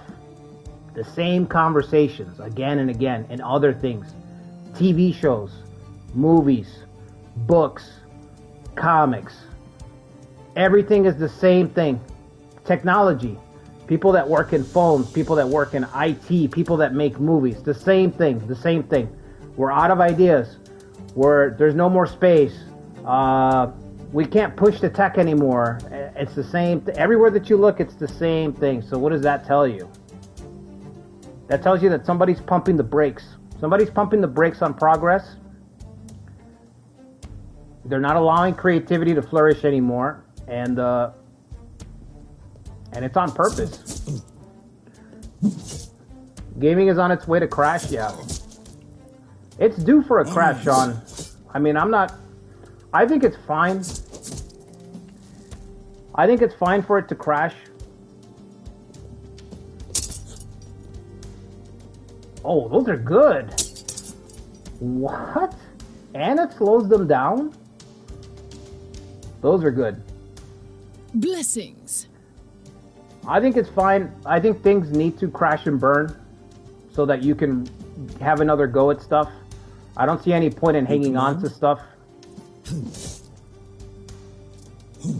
So we're in a crash right now. I mean, if you guys look at the number of people that are being laid off in gaming, let's just keep it in gaming. But if you look at the number of people that have been laid off,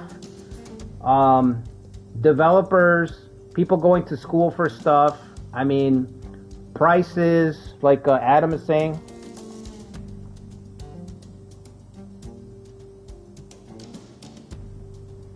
You don't think the issue is the prices, Adam?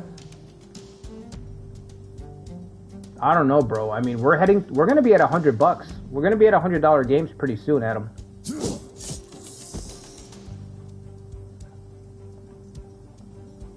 $100 games pretty soon. None can stand in my way.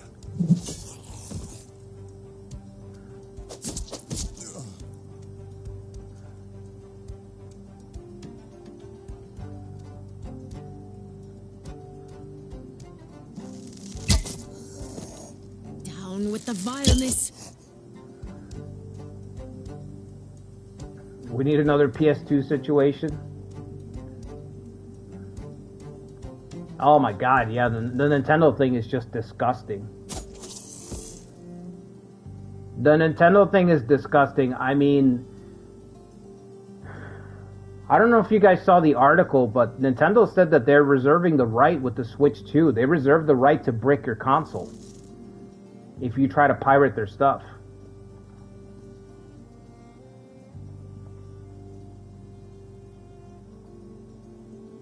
Like they're going out of their way to make sure that they can punish people, not stop them from pirating.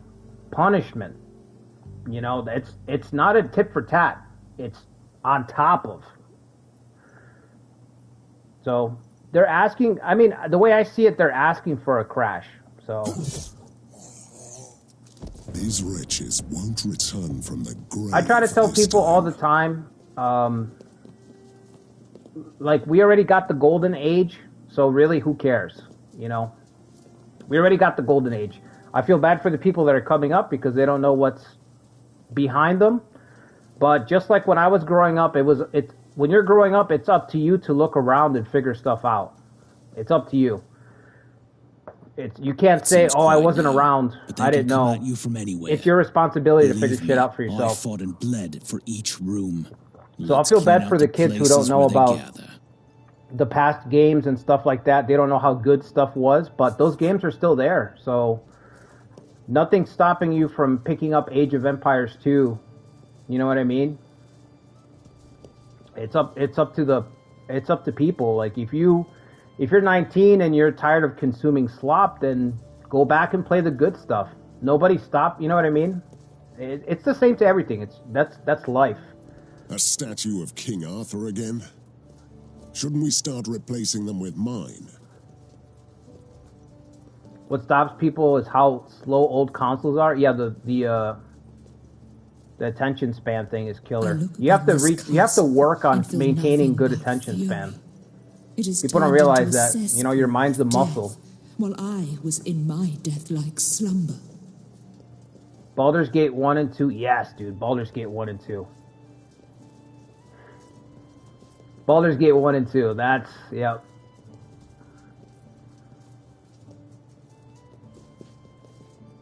I used to draft up my character's backstory in Baldur's Gate 1. You can write out your whole character's backstory as a biography and fill it in. I used to, you know, roll my stats, but I'd also have a background and everything. You've played old consoles well into adulthood? Yeah. Yeah, me too. I don't have a problem with it. You have to develop, I guess, like I said, it's up to the person. I hate to be cheesy, but you what is that quote? You have to be the change, right? Don't they say that shit all the time? That motivational quote, be the change that you want to see. I mean, but it's true, you know? It's a good fucking quote.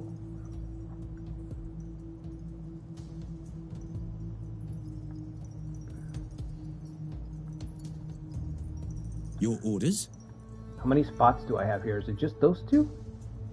Two? One room with an archer. Ooh, okay.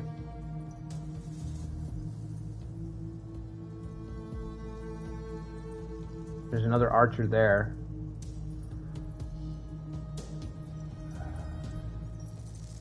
Alright, I'll put Balin over here. The brothers Balin and Balin.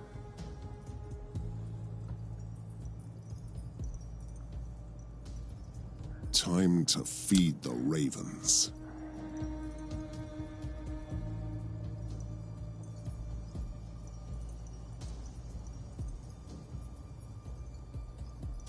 My brother said that's why he doesn't play old games, because they're too slow.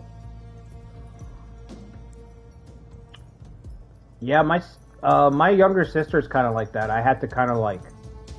I am here to serve. I serve the Lord. I kind of had her lead her through, like, Mass Effect. I was trying to explain to her how good Mass Effect was. And I had to sit down and, like, show her how to play it. And then once she got it, it clicked for her. And then she got into it. He's also ADHD. Yeah, that's tough. That's tough to deal with. None can stand in my way.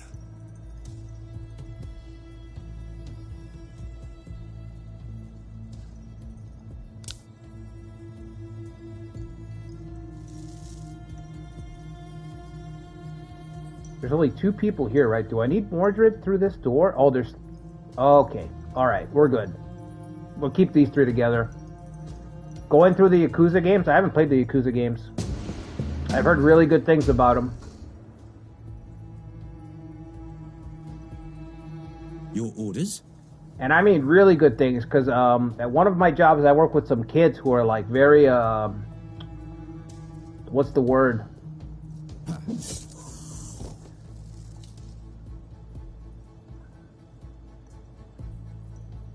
They're Well, they don't have the greatest attention span, and they talk up the Yakuza games all the time, and that's like an older series.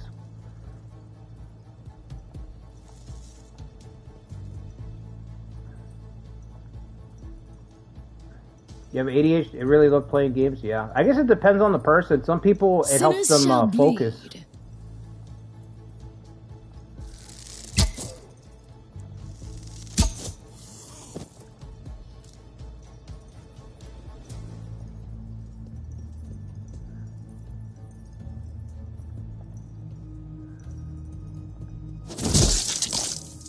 Alright, so you have to kill the dead. You actually have to waste an extra action to destroy them or they do resurrect, which is kind of a pain in the ass. Now I feel like that's going to be a problem as the levels go on, because they're going to get really like... They're probably going to put undead in really weird spots. The Devil May Cry older games? Yeah, those were great. Devil May Cry 1 was fucking epic. That when that shit came out, I was like, what is this? Like, I didn't even know you could make a game like that. For the Lord Almighty.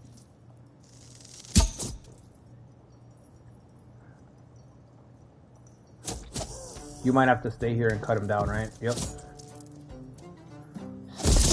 Damn, so many hits. Yeah, the enemies are definitely chunkier on this difficulty.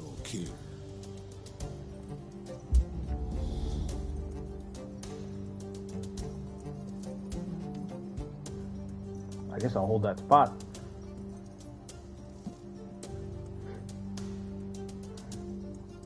People say not to play 2. Yeah, 2 is dreadfully slow.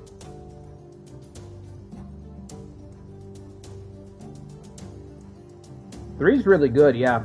Devil May Cry 3 is really fucking good. I haven't played 4, and I didn't play the, I don't even know what it's called. The one where Dante looks like an emo kid. He looks like a scene kid. I didn't play that one. A lot like this game, for me, the look of a game is really important. The aesthetic and the skin of the game is really fucking important. When I saw that they made Dante look like not even a punk rocker, just like an emo kid, emo Dante, that was like the worst thing I've ever fucking seen. Like, well, not the worst thing, but it was bad, man. Like, I still can't believe that happened. I haven't thought about that in a long time, but now that I'm thinking about it, I can't believe that happened. Like, I can't believe for the wicked. I can't believe that they went through a whole process, and from the top to the bottom, everybody okayed that. Everybody was like, "That's what we want."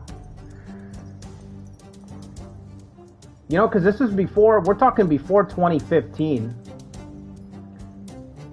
We're talking before, like, the DEI push and the inclusivity bullshit. We're talking before the modern, the modern gaming experience. So to see them remake Dante like that was shocking.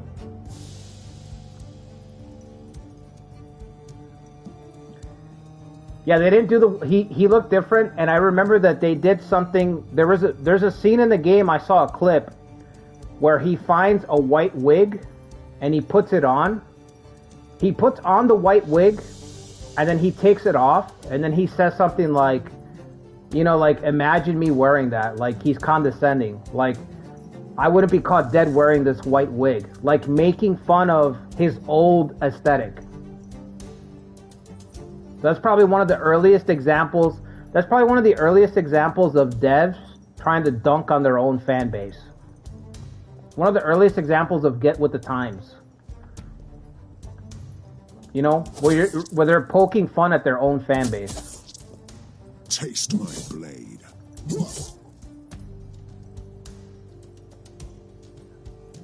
Anyway, yeah, I saw that design of Dante, and I was like, I'm skipping this game. I didn't even know what it was. I didn't even know what I didn't understand why they did that, but to me, I'm just like, I'm noping out of here. I'm not even gonna engage. Stuff like that feels passive aggressive. When devs do stuff like that, it's like, okay, that's literally passive aggressive. Now it's the norm. Now it's the norm for them to radically change an IP, and then fucking they yell at the fans when they say something. They say, well, it's not for you, and then people don't support it, and then they say, oh my god, our game didn't sell. Whatever will we do? It's like, well, you told everybody, you changed the game, and then you told everybody that it's not for them. So... Oh. I am hit.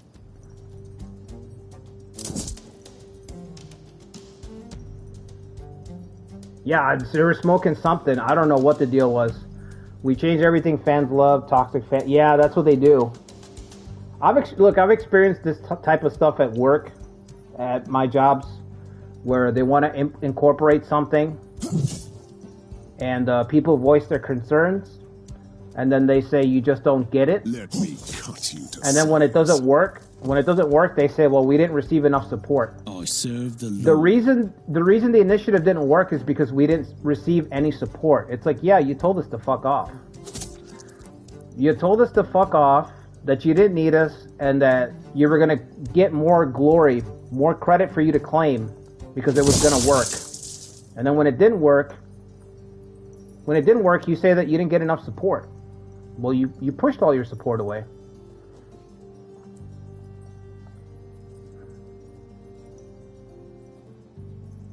Did she get this shot? Maybe from here.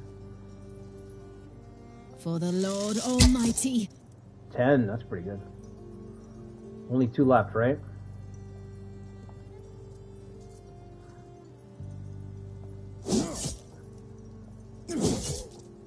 Damn, I thought that would have done it. Thought that was going to be it. I suffered a light wound. Disney said they're going back to hand-drawn movies. That's crazy. I thought there was no looking back for them. For honor. kneel before your king. I think it's too late. I think you already have enough of a gap where now you have a generation of kids that don't know or give a shit about No Disney. mercy for the wicked. You successfully alienated the next generation, so you can't... Once you alienate the next generation, then that's it. Now you have a gap. Ready to fight. You stand against me, you die, scum. It's a shame what happened to this castle. It could have been a match to Camelot, but those times are over.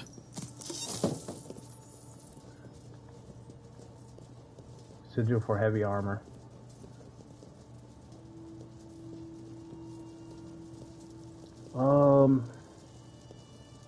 I guess hit points, right? Yeah, let's do hit points. Some of these guys are close to taking vitality damage. What's the point of resting when I'm already dead?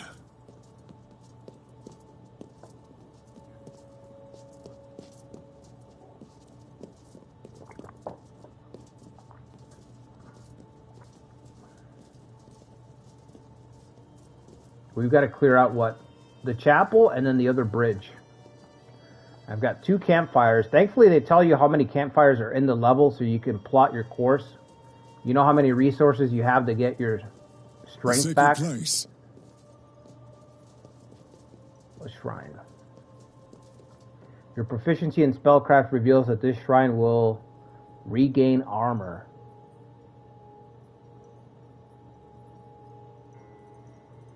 Nah, we'll just leave it. When I need it, I'll come back for it.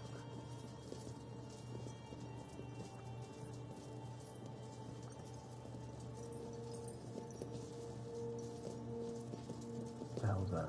This is the Bell of Midnight. Darkness corrupted it, and the sound that gave us strength started to spread the hellish curse.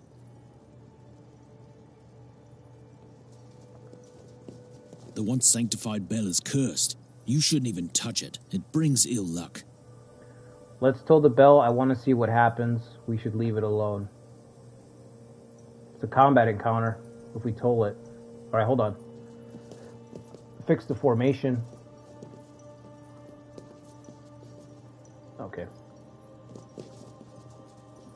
It's The totally... once sanctified bell is cursed. Yes, it's cursed, I know. Hear me out, I have a big fucking sword. And a shield.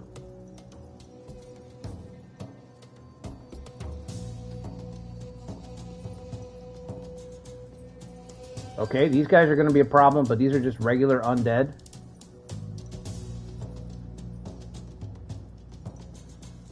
Wait, these guys are going to participate too, but they're... No, that's not good. Just get a holy sword, yeah. Get a little flask of holy water, just... Psh.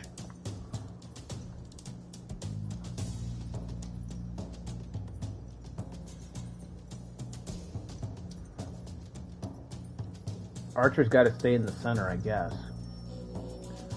You know what? Maybe not a great idea.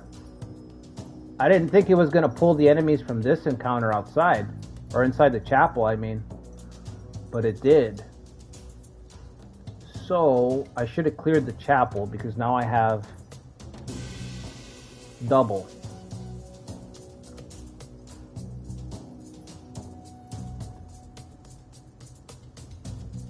Okay, so there's 3 here, so Mordred's got to go. He's got to be over here, unless we can get these numbers down. Sinners shall bleed. It's true. Fact. Sinners will bleed. For the Lord Almighty. Nice.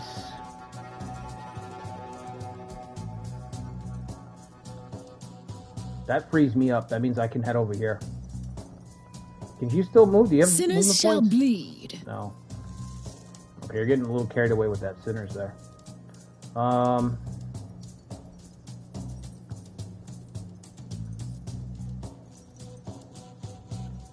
Yeah, she is right by default. Yep. Power and glory. What did I did something with him. He lost. I must have ended his turn on accident because he's got no movement. Time to feed the ravens. All right, I'll just set up a defense. At your service, my lord. Get a perimeter up. I don't know. I need you to move up here. Overwatch.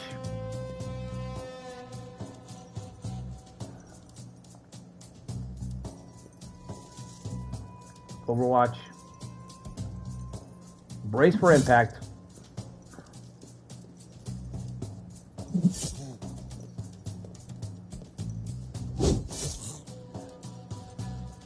Not bad. Not bad at all.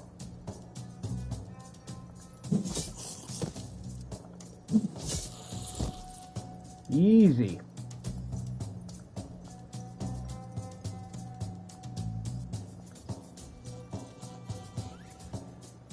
Oh man, this game is so good. $20, man. $20. What a find. What?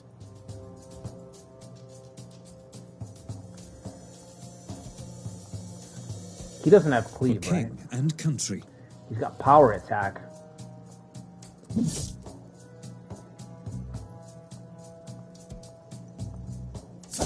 Oh, I forgot about opportunity attacks.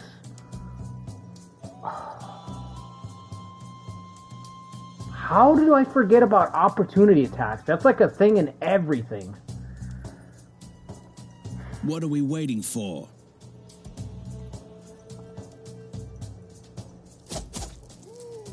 Chop, chop.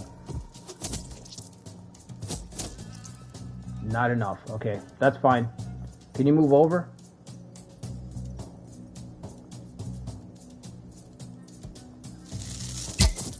Okay.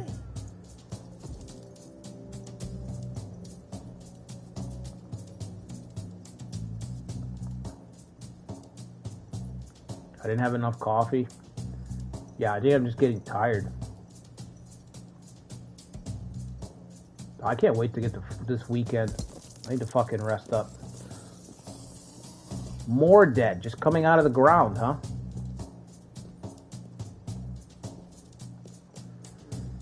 But tomorrow night I might stream a different game. There's another game coming out next week that I'm eager to play.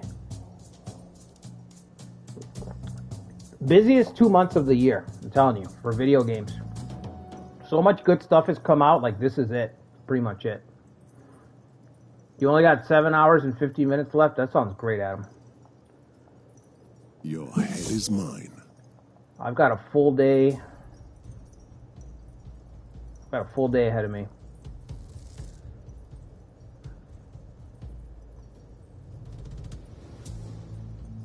What is this guy? Lost Skirmisher. Melee, 22 hit points, 7 to 10 damage. He can do power attack.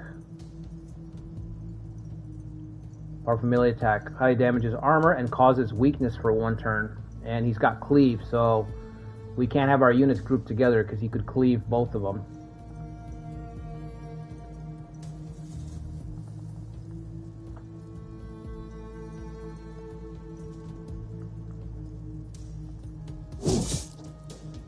I don't know why, but I thought that was going to destroy both of them.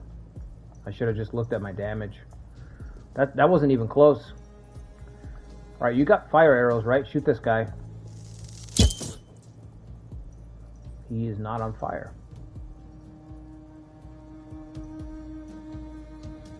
Does he have fire immunity? Bleeding immunity? Poison immunity?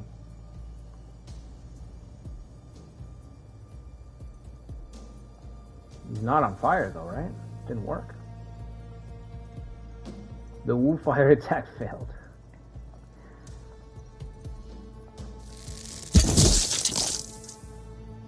Man, that Navy battle was awesome.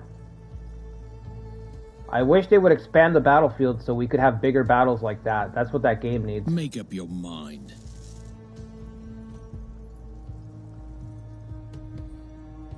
I guess it doesn't matter too much since we're going to get decisive battles in Awakening, but they could have made the battlefields a lot bigger in Remake. You put traps down? Okay, let's put some traps down. Slow them down.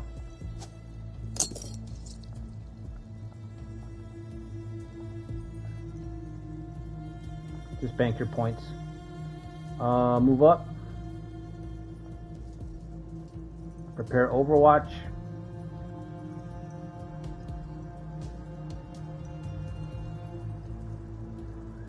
Just maybe remember how good... Remake just made me remember how good we at. How good Awakening is, you mean? Like, as much as I thought 14 was mid and 13 was great.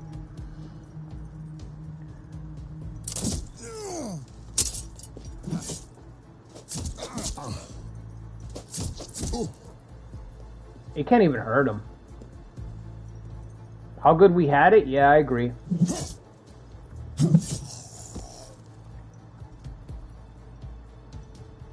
I still think 14 is just a lot better. Miles and miles better. The customization in that game alone.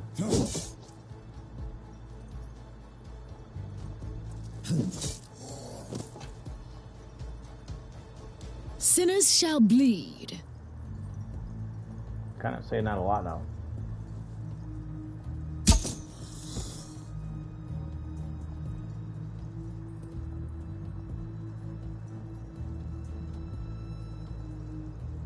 Blessings.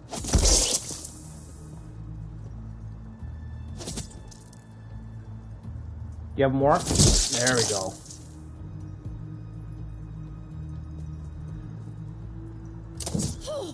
Yeah, the officer playing 13, yeah. Recreate the Battle of Nagashino? Oh, dude, I have to come crawling back in that run. I have to find a way to crawl back in because I'm about to get Yukimura. I'm just going to continue that playthrough all the way through Completion Edition. Since the updates will update like seamlessly into the run. Let's count the bodies, shall we?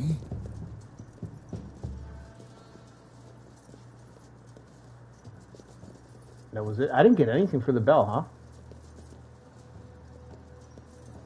That's a damn shame.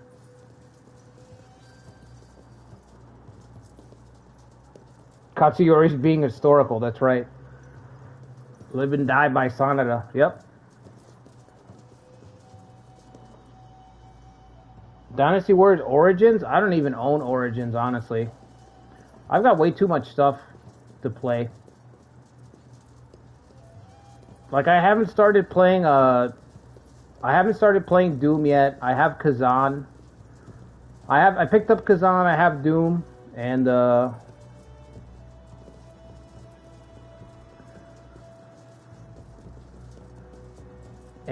there's that other game coming out next week. I'm probably going to stream it tomorrow since you can play the demo of it now. So I might stream it tomorrow night.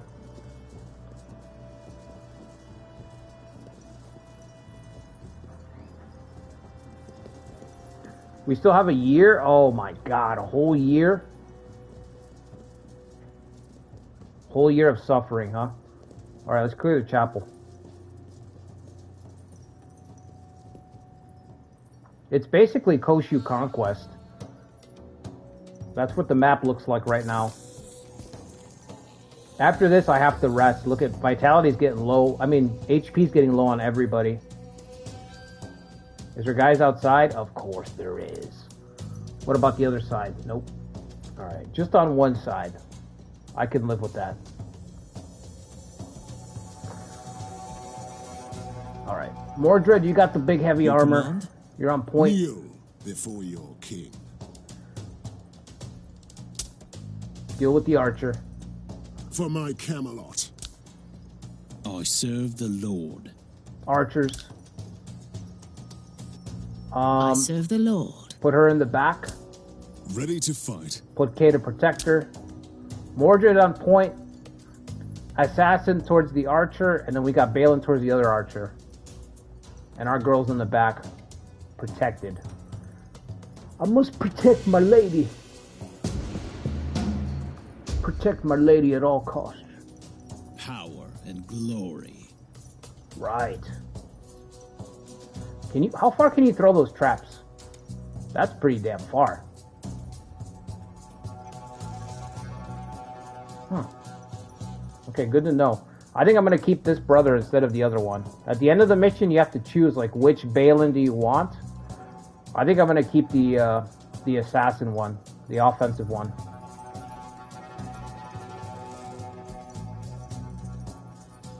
This guy seems like he'd be fun to send on, like, really dangerous assignments.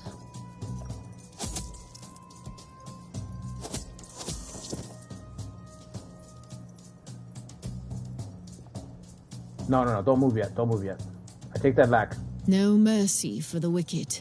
She needs to shoot first before her line of sight is blocked. Okay, that's not great. Can you use fire arrow? Out of actions? Wonderful. I can take them all. Alright, Kay. Just hold it down over here, Kay. Balin, cut down this archer. One less to worry about. He's stronger than his brother, but his brother's more agile, you know? He's got the dual wielding going. He can stealth. And I don't know how long it's going to be before I get another rogue. But this guy his damage is insane. Maybe you'll get a chance to get both later. Burning, that sucks.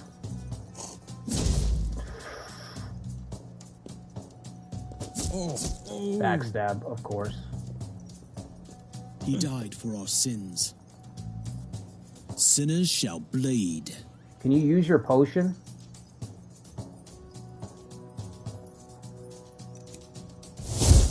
There you go. Take a swig of the good stuff.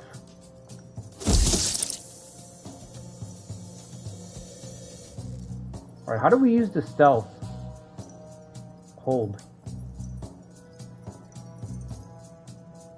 No, that's not it.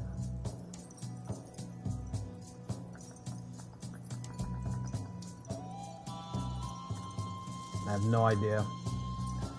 Hide. Ooh, there we go.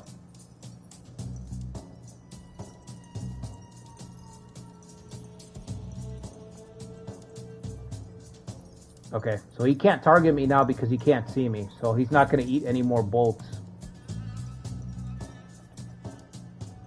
Which means he'll probably shoot Mordred, but that's fine because Mordred can take the fucking hits.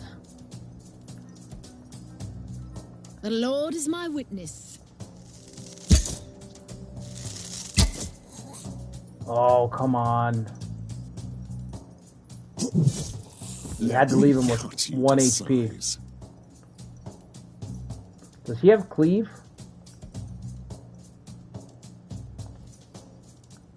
He does have cleave. Okay, so I gotta watch it.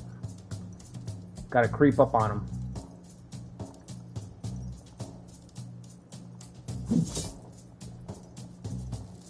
He can only attack once per turn. That's kind of weak.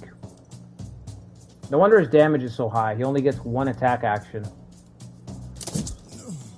I am injured.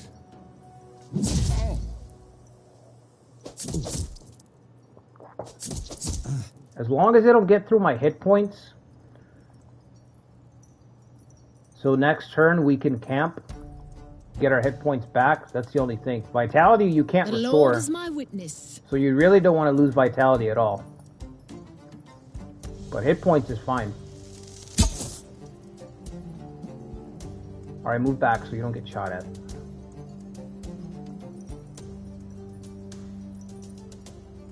What do you mean you don't prefer glass cannons? No, that's exactly what I mean. That's why I'm keeping Balin and not Balin.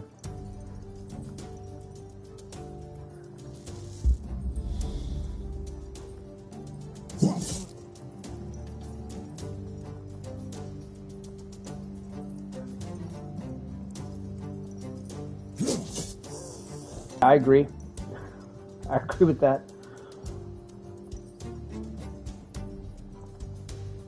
Alright, he still can't see me. Your orders? None shall stand against me. One less to worry about. Beautiful. Alright, who's got action points? Just him?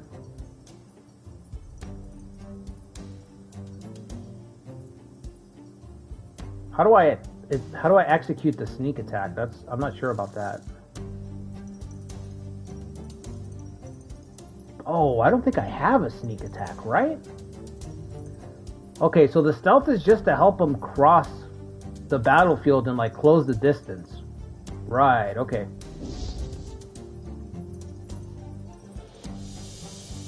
No, because he's got skulls there.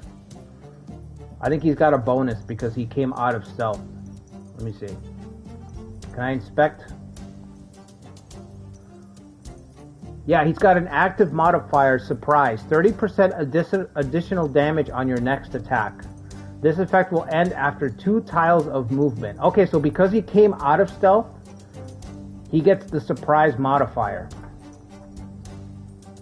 This guy's awesome. And he's dual wielding? None left standing. What a surprise. After I got to Avalon, I was baptized here for the 2nd time. Just to make sure, you know. Baptized a 2nd time. This is my lucky day. Imagine. Once was not enough. I had to get baptized again. Is it worth dying for? A potion? No, probably not.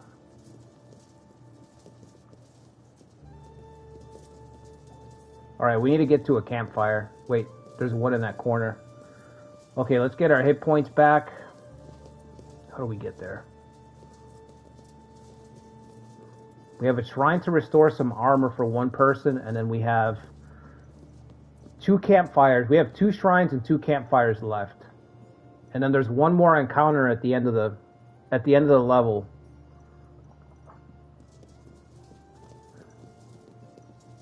I ordered this door shut when the rot started to spread amongst my soldiers. Half of them were still alive, though. I was hoping the healthy ones would win. Wow. No wonder you got baptized King again. Arthur's presence in Avalon is like a rot that had set in the flesh, spreading and destroying everything. Biggest tell you first. I was hoping the healthy ones would win. The fuck is the matter with you? Rest and recuperate. Imagine barring the doors. And you're just standing around with the other guys outside, and they're looking at you, and you just shrug. You're like, maybe the healthy guys will win. Acceptable losses. Guy's a savage. HP recovery, yes please. Rise and shine, noble knights. Almost everybody got capped. Except for K. K's still missing a lot of HP. Anybody need armor? Balin, Mordred's almost out of armor. It's got 2 points. Where's that shrine? So we can unbar the doors. So you have the encounters that you have to do. They're marked with the rally flags. Those are encounters you have to do. But during the mission, you'll have random encounters that come up that are optional that you can do for extra loot. And of course, the caveat is that you're running out of strength. The longer the mission goes on, your armor starts to become unrepairable, hit points, the damage starts to pile on. So this game has that Darkest Dungeon push your luck mechanic built in. It's not as extreme as Darkest Dungeon, but it's close. It's in that region where it's like, how far do you want to push things, you know, to try to maximize your loot and your XP, I guess. And I love it. I'm all here for it, you know. I'm not gonna use Balin anymore. So I'm not going to give him any armor. So I'll give it to Mordred.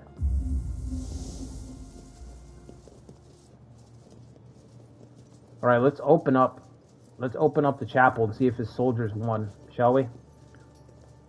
Let's see if the healthy ones won after all.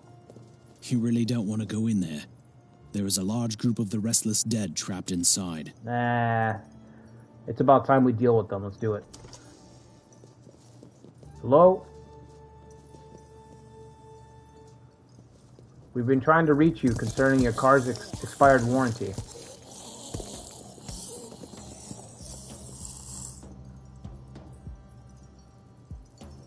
Yeah, it's no wonder this castle's in ruin, right? That's why his brother's pissed off at him. He's like, you can't rule this castle, you suck. You're not fit to rule this castle that our father left us, you suck. That is a lot of dead.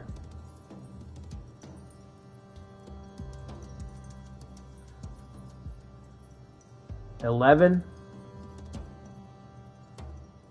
But we have faced worse odds before.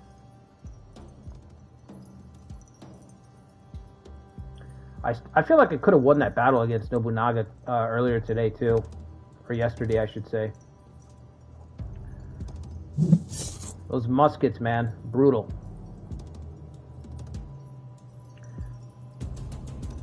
Is the plan for Saturday to roll over to the... Do the Cyto or... Yeah, roll over the Cyto, yeah. Yeah, we're going to demolish the Cyto. I don't think they can stand up to us any longer. Brought several horses to a gunfight, Zetra. Several horses to a gunfight. A whole field of horses. At your service, my lord. A horse trainer's nightmare, I imagine. There's a book that I have on the Napoleonic Wars, man. And there's a chapter where they talk about the cleanup involved. The amount of horses that Napoleon lost in the Russian campaign, right? The reason that he couldn't recuperate, he kind of lost his thrusting power after that. There's a chapter where they talk about that, like how awful it is to clean up a battlefield after cavalry. It's bad, man. It hurts. It hurts.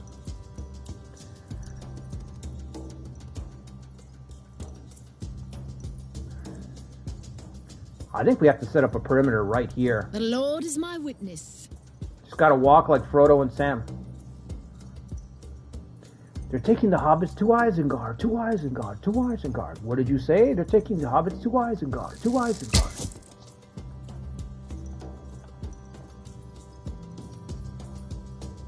Speaking of hobbits, I just got the Hobbit trilogy. I just got the Hobbit trilogy. Couldn't say no. Extended edition.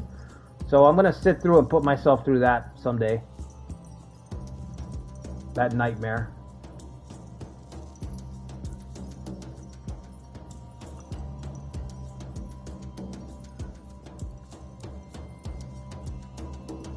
I had to do it because it was like $20, so.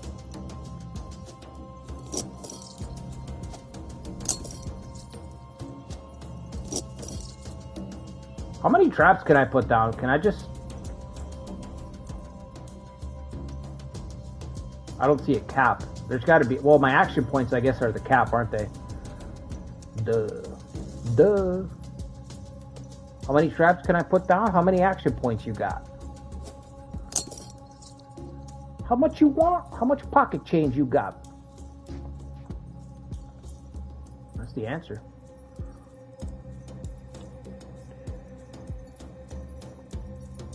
Good old Mazuyuki. Bro, he just went down the wrong path and it costed me the whole battle. The whole time I thought Mazuyuki was heading down this way, and then I looked away, and then I looked back and he's stuck. He's queued up behind the other guy, and I was like, okay, we just lost the battle because of pathfinding. I'm still pissed off about it. I hate to lose battles because of stupid shit like that. I hate to lose battles. I don't mind losing a fucking battle. We get killed. That's fine. But losing a battle because of pathfinding is really bad because it's very anticlimactic to me. You know what I mean? It's not entertaining to me. I don't have fun watching that. I'm like, that's just trash. That's just AI garbage. I didn't get to, you know what I mean? It's just like laying an egg. It's like you don't even get to see the full execution of the plan because of stupid shit like pathfinding. That Mazuyuki blunder pissed me off, man. Still pissed me off. I'm still pissed off about it. He's just tanking everything. No damage taken. I suffered a light wound.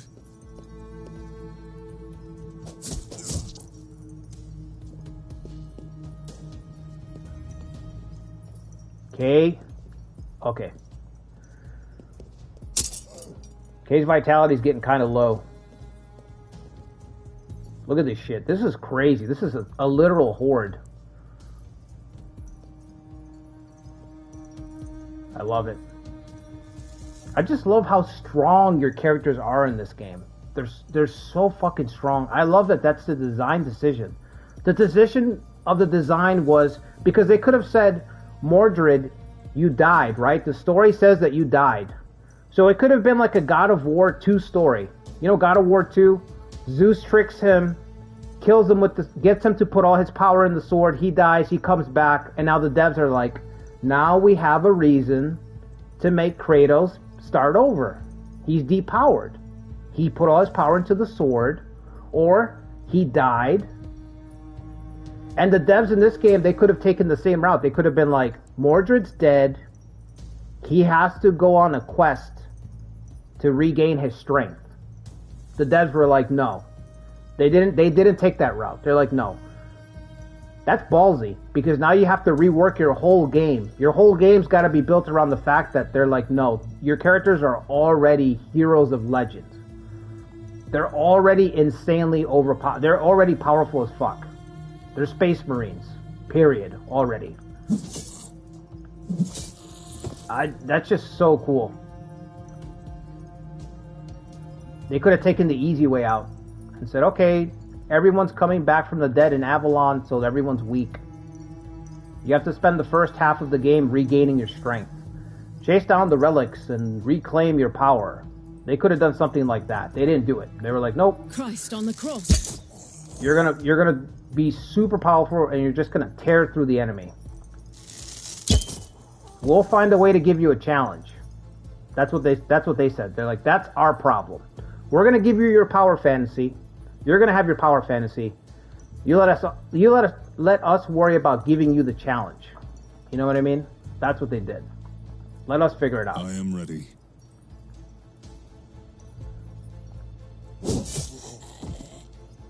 That cleave was good, but not quite. There we go.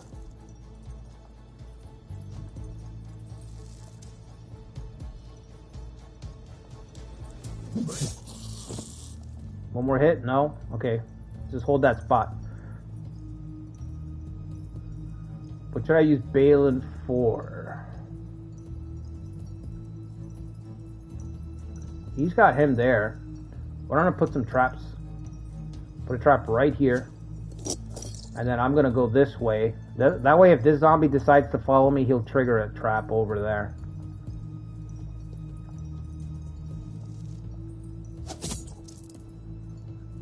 Yeah, his attack's a little bit lacking, but I'm sure I can put like status ailment or something on it. So it'll be better.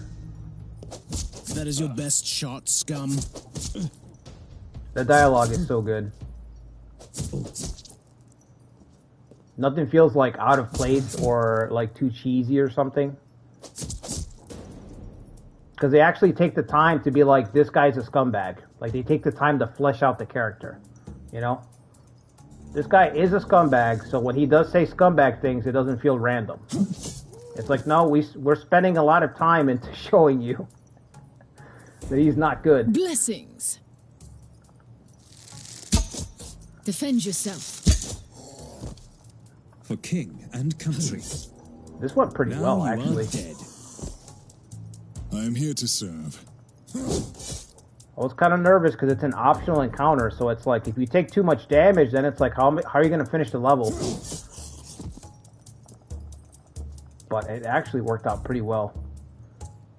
None can stand in my way. I don't have any more points. Oops. He's got it. We are one step closer to reclaim this haunted place. Alright, what do we get? Jewelry. Also, you can't see your loot until after the level. So it really does... Whoa, that was some weird clipping. It really does do that thing where it's like, you go on your adventure first, and then after you're done clearing the dungeon, then you leave, and then you go through all your loot, you outfit your party, like you do all your upkeep outside of the actual level. So while you're in the level, you're just focusing on the adventuring aspect, on getting through the encounters. Pure luck or fate. Which I like because it keeps me out of menus. I don't like games that have you pause a lot for menus. It's one of the reasons I like Awakening so much. Like, Awakening's UI design is so clean. It's just two wheels, you know? One button brings up a wheel for some commands, and another button brings up all the other commands in the game. And that's it. Like, that's it. There's nothing else. I don't like games that have you, like, you have to keep going through sub-menus to do the simplest things. Because you're just spending too much downtime, you know? Until messages stop you at the worst time, yeah, that's horrible. That's really aggravating too. When you're trying to pause the game to get the perfect hit. Rogue Trader? I haven't played Rogue Trader. That's by the same people who made a Pathfinder, right? Owlcat?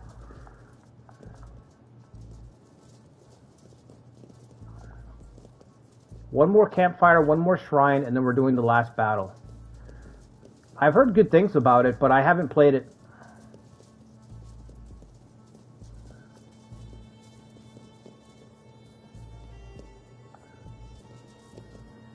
This shrine will unleash the following power. Heal Vitality.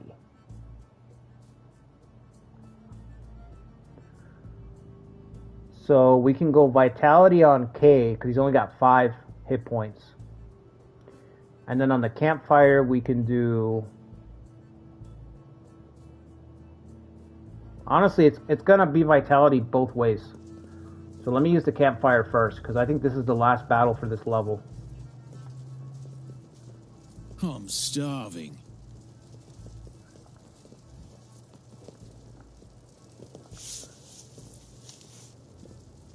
When we have finished, this castle will make an excellent outpost. Okay, Kate's still got a little bit of vitality. I guess we'll use it again. Heals vitality by 25%. It didn't say that before, did it? Did I pick the wrong I picked the wrong person because his vitality didn't go up at all. The head of the bridge is already in the land of midnight, and we fought our most vicious battles here. Did you leave your healthy guys to fight the undead too? That damned shrine is luring back the dead. Destroy it.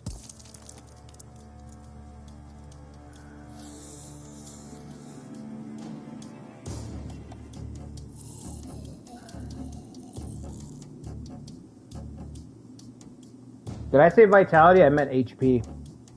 Oh, the shrine was for vitality. Is that what you're saying, Adam? I thought it was HP.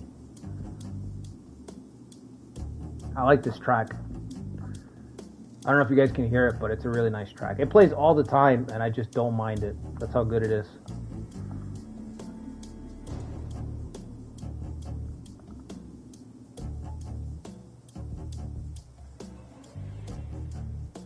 Bone Totem, 25 hit points. So we've got to destroy that. Why does it say Bridge of Sorrow level? Oh, okay. The shrine was vitality? Okay. I totally blanked on that. I thought it was HP. The whole time I was thinking it was HP. So you can get shrines that restore vitality. That's got to be pretty rare.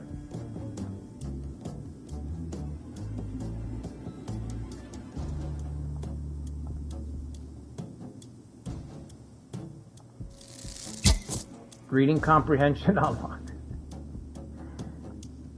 What can we learn from reading? I say that a lot from work. Like somebody reads something and they don't get it, and then they read it again and they still don't get it, and then you have to explain it to them, just like Adam explained it to me. And then you finally get it. I'm like, gee, what can we learn from reading? Reading. Try it sometime.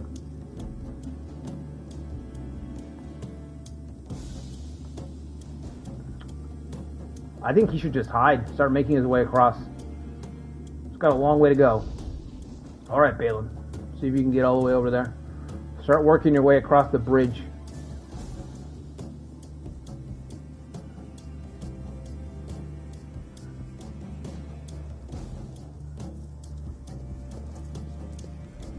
Oh, they spotted him. God.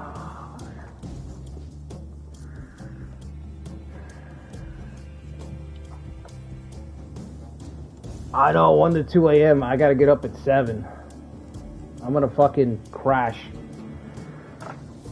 I'm gonna crash, but I want to finish this. I want to finish this level so that tomorrow, or whenever I play next, because this is the last level that I replayed. So after this, I'll be starting fresh. It'll be just new stuff with the caster. The next level is the one with the caster that I didn't get to finish. Too late to run now. So I want to get this done so so my progress is made up. After this level, the game starts to get very difficult. Like there's a spike in difficulty after this one.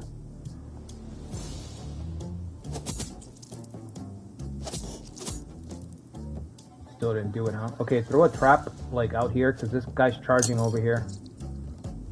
The big boy. The big fella. I serve the Lord.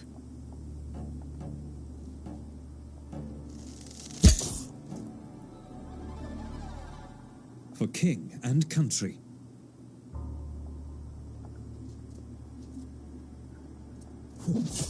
Cast Divine Judgment. You know, I'm waiting for a video game that lets you name your own skills.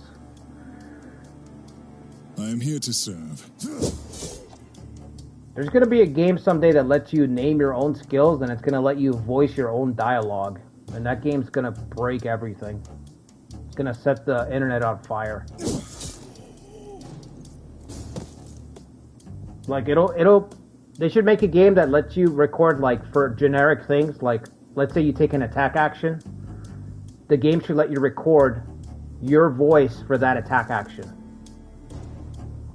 So when your character attacks, like I attack, you should be able to record something. It'll say attack animation.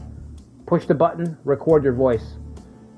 Injured, when you take damage, push the button, record your voice, so that your character says stuff and your voice comes out of your, your character's mouth whenever stuff happens.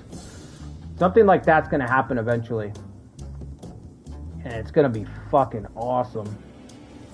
Because the non-stop trolling. It's going to take some really ballsy devs, because the devs are going to be under attack, because people are going to be like, no, you can't just allow people to say things. You can't just allow people to exercise their free will in a game that they paid money for. So it's going to take some devs with some balls,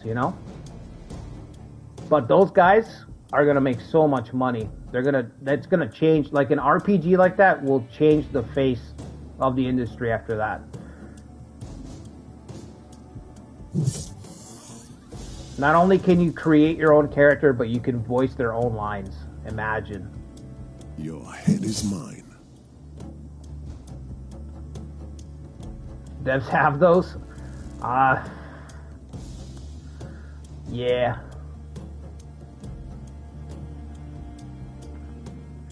Can you stealth? I mean, because that's a corpse.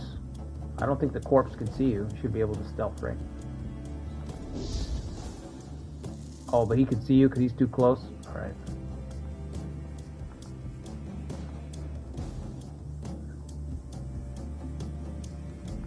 Your character's voice and stuff with one voice? I didn't even think about that, but I haven't played Fallout 4.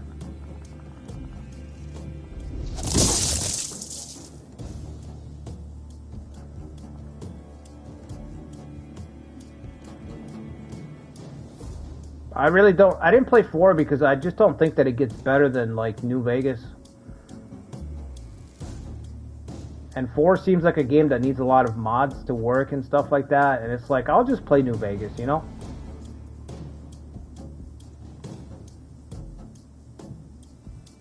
the power attack, yep. Holy shit. One-shot power attack. I'm gonna miss Balin.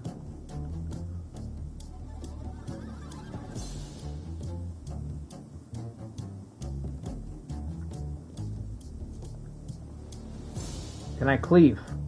Yes. Nice.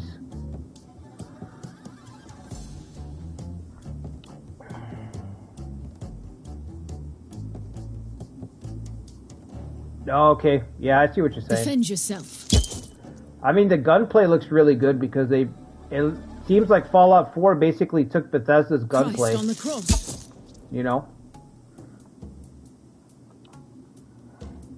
All right, Sean, have a good night, man. I will see you maybe tomorrow. Maybe I might do another stream tomorrow night.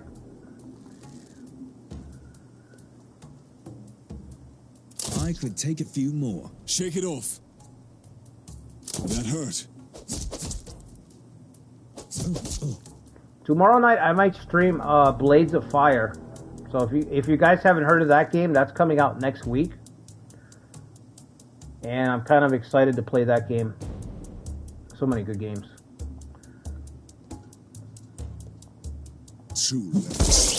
But it's by the guys who did Castlevania Lords of Shadow back in the day. Same company. Sinners shall bleed. Take it easy, Sean.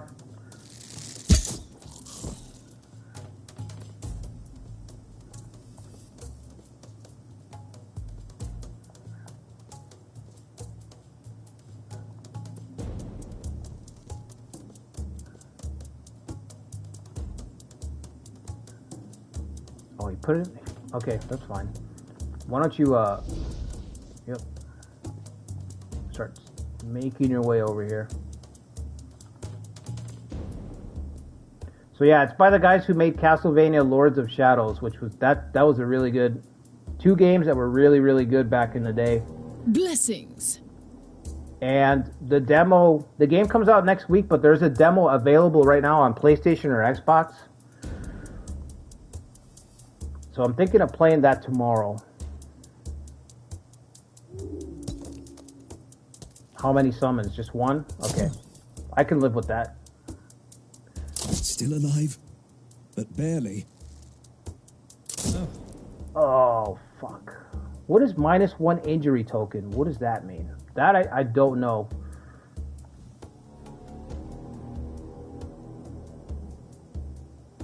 He's in a duel? Right now? No wonder he got injured. Who told you to duel?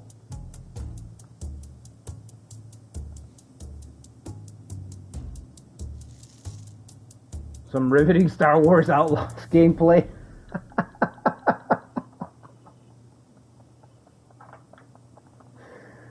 Yeah, Star Wars Outlaws. Sinners shall bleed. They're making DLC for that? Is that real? Is that a real thing? Are they really making DLC for that?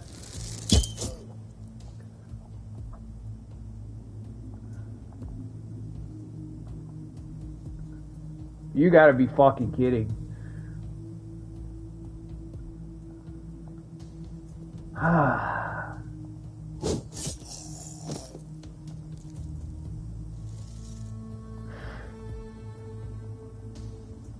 Kneel before your king. Star Wars Outlaws DLC, huh? Alright.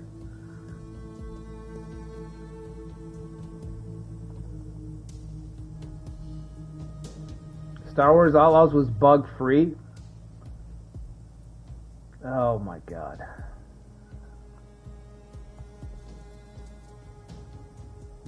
It's amazing what people will play these days. It's just amazing. I'm telling you, you know, the thing is that some people just don't know any better, man. They just don't know any better. That's what it is.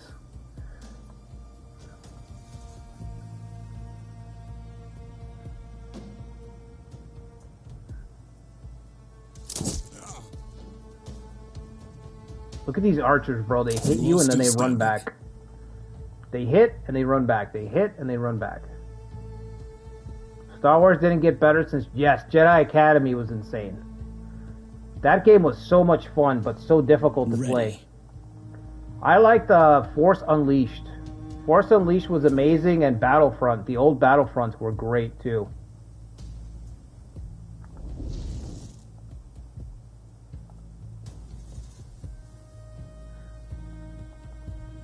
I can take them all. You want Mordred? Why don't you move up, actually? Because Kay's vitality's about to drop. His vitality's about to drop, and I just remembered that Kay is the one who gets fussy if his vitality drops, right? His loyalty goes down. So I'm going to move him back.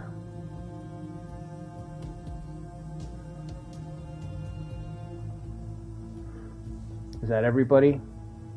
We're still missing Balin. Oh. His health is really fucking low. I gotta move him back because if he dies, that's it. Imagine getting this far, then that's it. We're just done after that.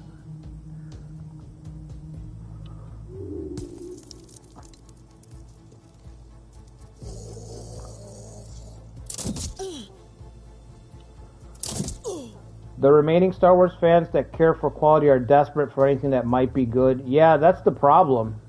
I think that's what they want to do with everything. They want to beat us into submission. They want people to have Stockholm Syndrome. They want to get us to the point where we just accept everything. Like, everything's just They want to serve us like the worst shit possible, and they want people to be happy.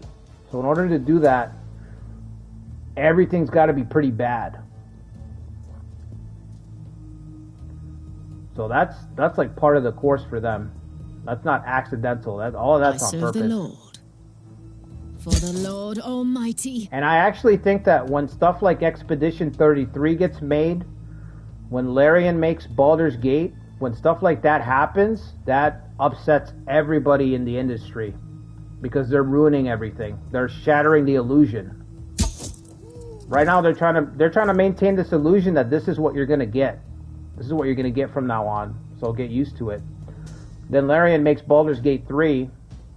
You got Ubisoft devs, 29 people making Expedition 33, a Game of the Year candidate, and that shatters the illusion that they're trying to maintain.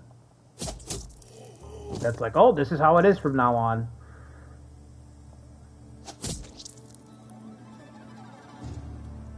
Do I dare move them up? I'll try. That's what it is. They want people to, like, cope. Beat them down. Stockholm Syndrome. And then they just cope. When they get trashed, they cope.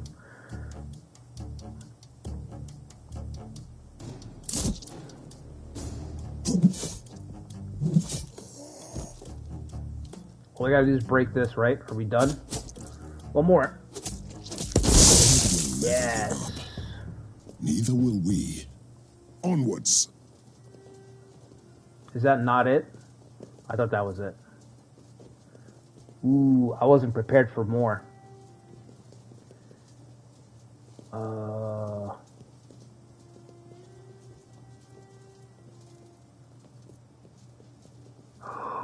There's one more encounter. I'm fucked.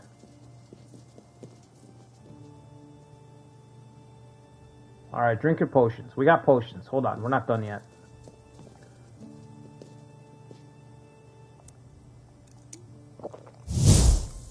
Potion up, people.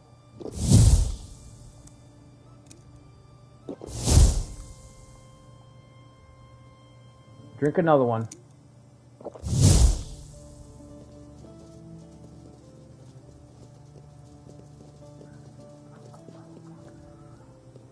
Now that the castle has been cleansed, we must talk about the fate of the bridge. Oh, that was it. That was it. I just spent those potions for nothing. I will rule over the bridge. I see that you think you have earned this privilege, Sir Balin. Your brother might have something to say about this. Okay, so we got to choose who to keep. I'm going to keep the brother, Balin. I'm the one holding back the tide of darkness, not my brother. I have paid for this land with my blood. What do I gain if I give you this place? You saw me in battle. You know what I'm capable of. I could be useful for your cause. I've made my decision. As a knight, I will accept your decision, whatever it shall be. I'd suggest that you consider your next step wisely. Oh, I can choose. This bridge must remain under my protection. I am the ruler of Camelot, and you will both obey me. Sir Balin, I need a knight of your talents. The bridge is yours. Yeah, I'm going to keep that, brother. I don't know if I can keep both.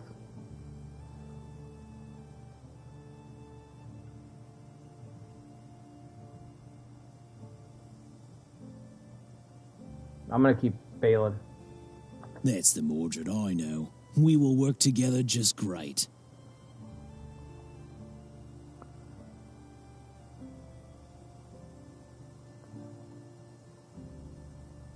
Sometimes making money and making players happy. Yeah, I agree. You just got to make a good game, that's all. This decision is unworthy of the leader of the Round Table. Don't worry so much about milking players with cut content, and don't worry about rushing it out. Stuff like that. Don't fill it with fucking politics and DEI nonsense. Just make a good game. That's all you got to do. This decision is unworthy of the leader of the Round Table. This is settled. You can both leave now. Yeah, he's upset. I don't know if this is going to have repercussions or not because I haven't played the game.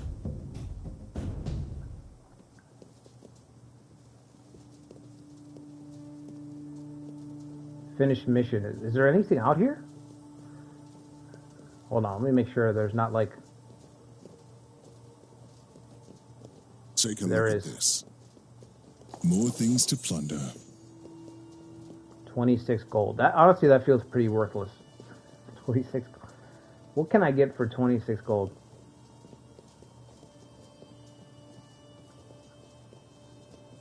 that it? Yeah, he left. We're about to run into their father. Their father's the caster.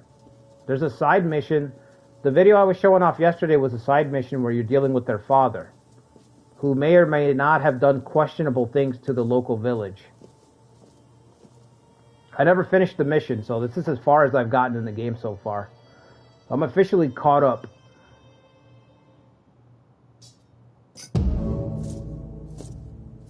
Disciples of the Four Branches. That's a new trophy.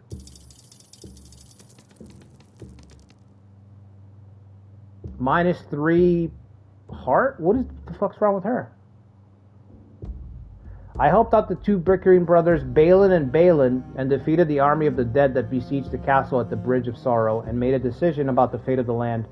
Now the road is cleared to the other side of the chasm, where monsters roam, and somewhere in the darkness King Arthur awaits. Yeah, Balin is here, but it's just that Balin is gone. Vitality is your hero's constitutional health. Taking damage reduces vitality. It can lead to persistent injuries and eventual death. After missions, all lost HP and armor will be restored, but vitality damage needs to be treated in the hospice. Yeah, that shrine that restored vitality was really rare. Let me just see what's wrong with her. She had like a little thing on her...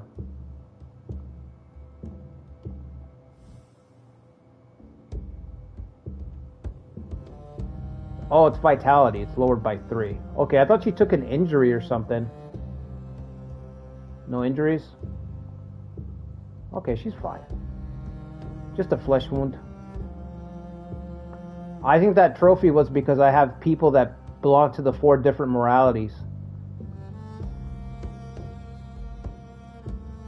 How is this guy dual?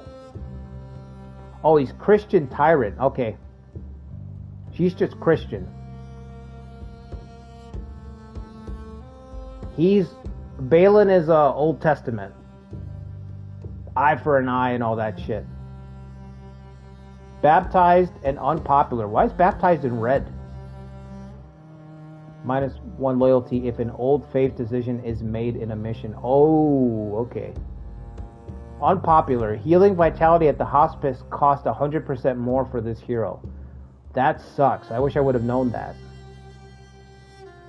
How good is he going to be for suicide missions if he's double the cost to heal? You might not be worth all the trouble after all.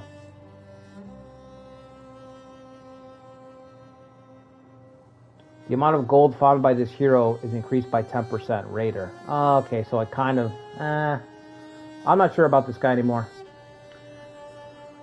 Alright guys, well... I'm going to call it here. Hope you guys had enjoyed the stream. Like I said, if you guys could do me a favor, hit the like button, subscribe to the channel if you haven't already. Tomorrow, I'm going to try out... I'm leaning towards doing a late night stream and playing Blades of Fire. So if I do a late night stream, I'll be showing off that game. There's a demo available for it on PlayStation and I think on Xbox. So... if you guys want to try it out for yourselves, like I said, it's made by the same guys who made Castlevania Lords of Shadows. So, think Castlevania Lords of Shadow mixed with Kingdoms of Amalur. It's that kind of game. Third-person action RPG. Anyway, hope you guys enjoyed the stream. I'll see you guys maybe tomorrow for another one. Until then, everybody, take care. Have a good weekend.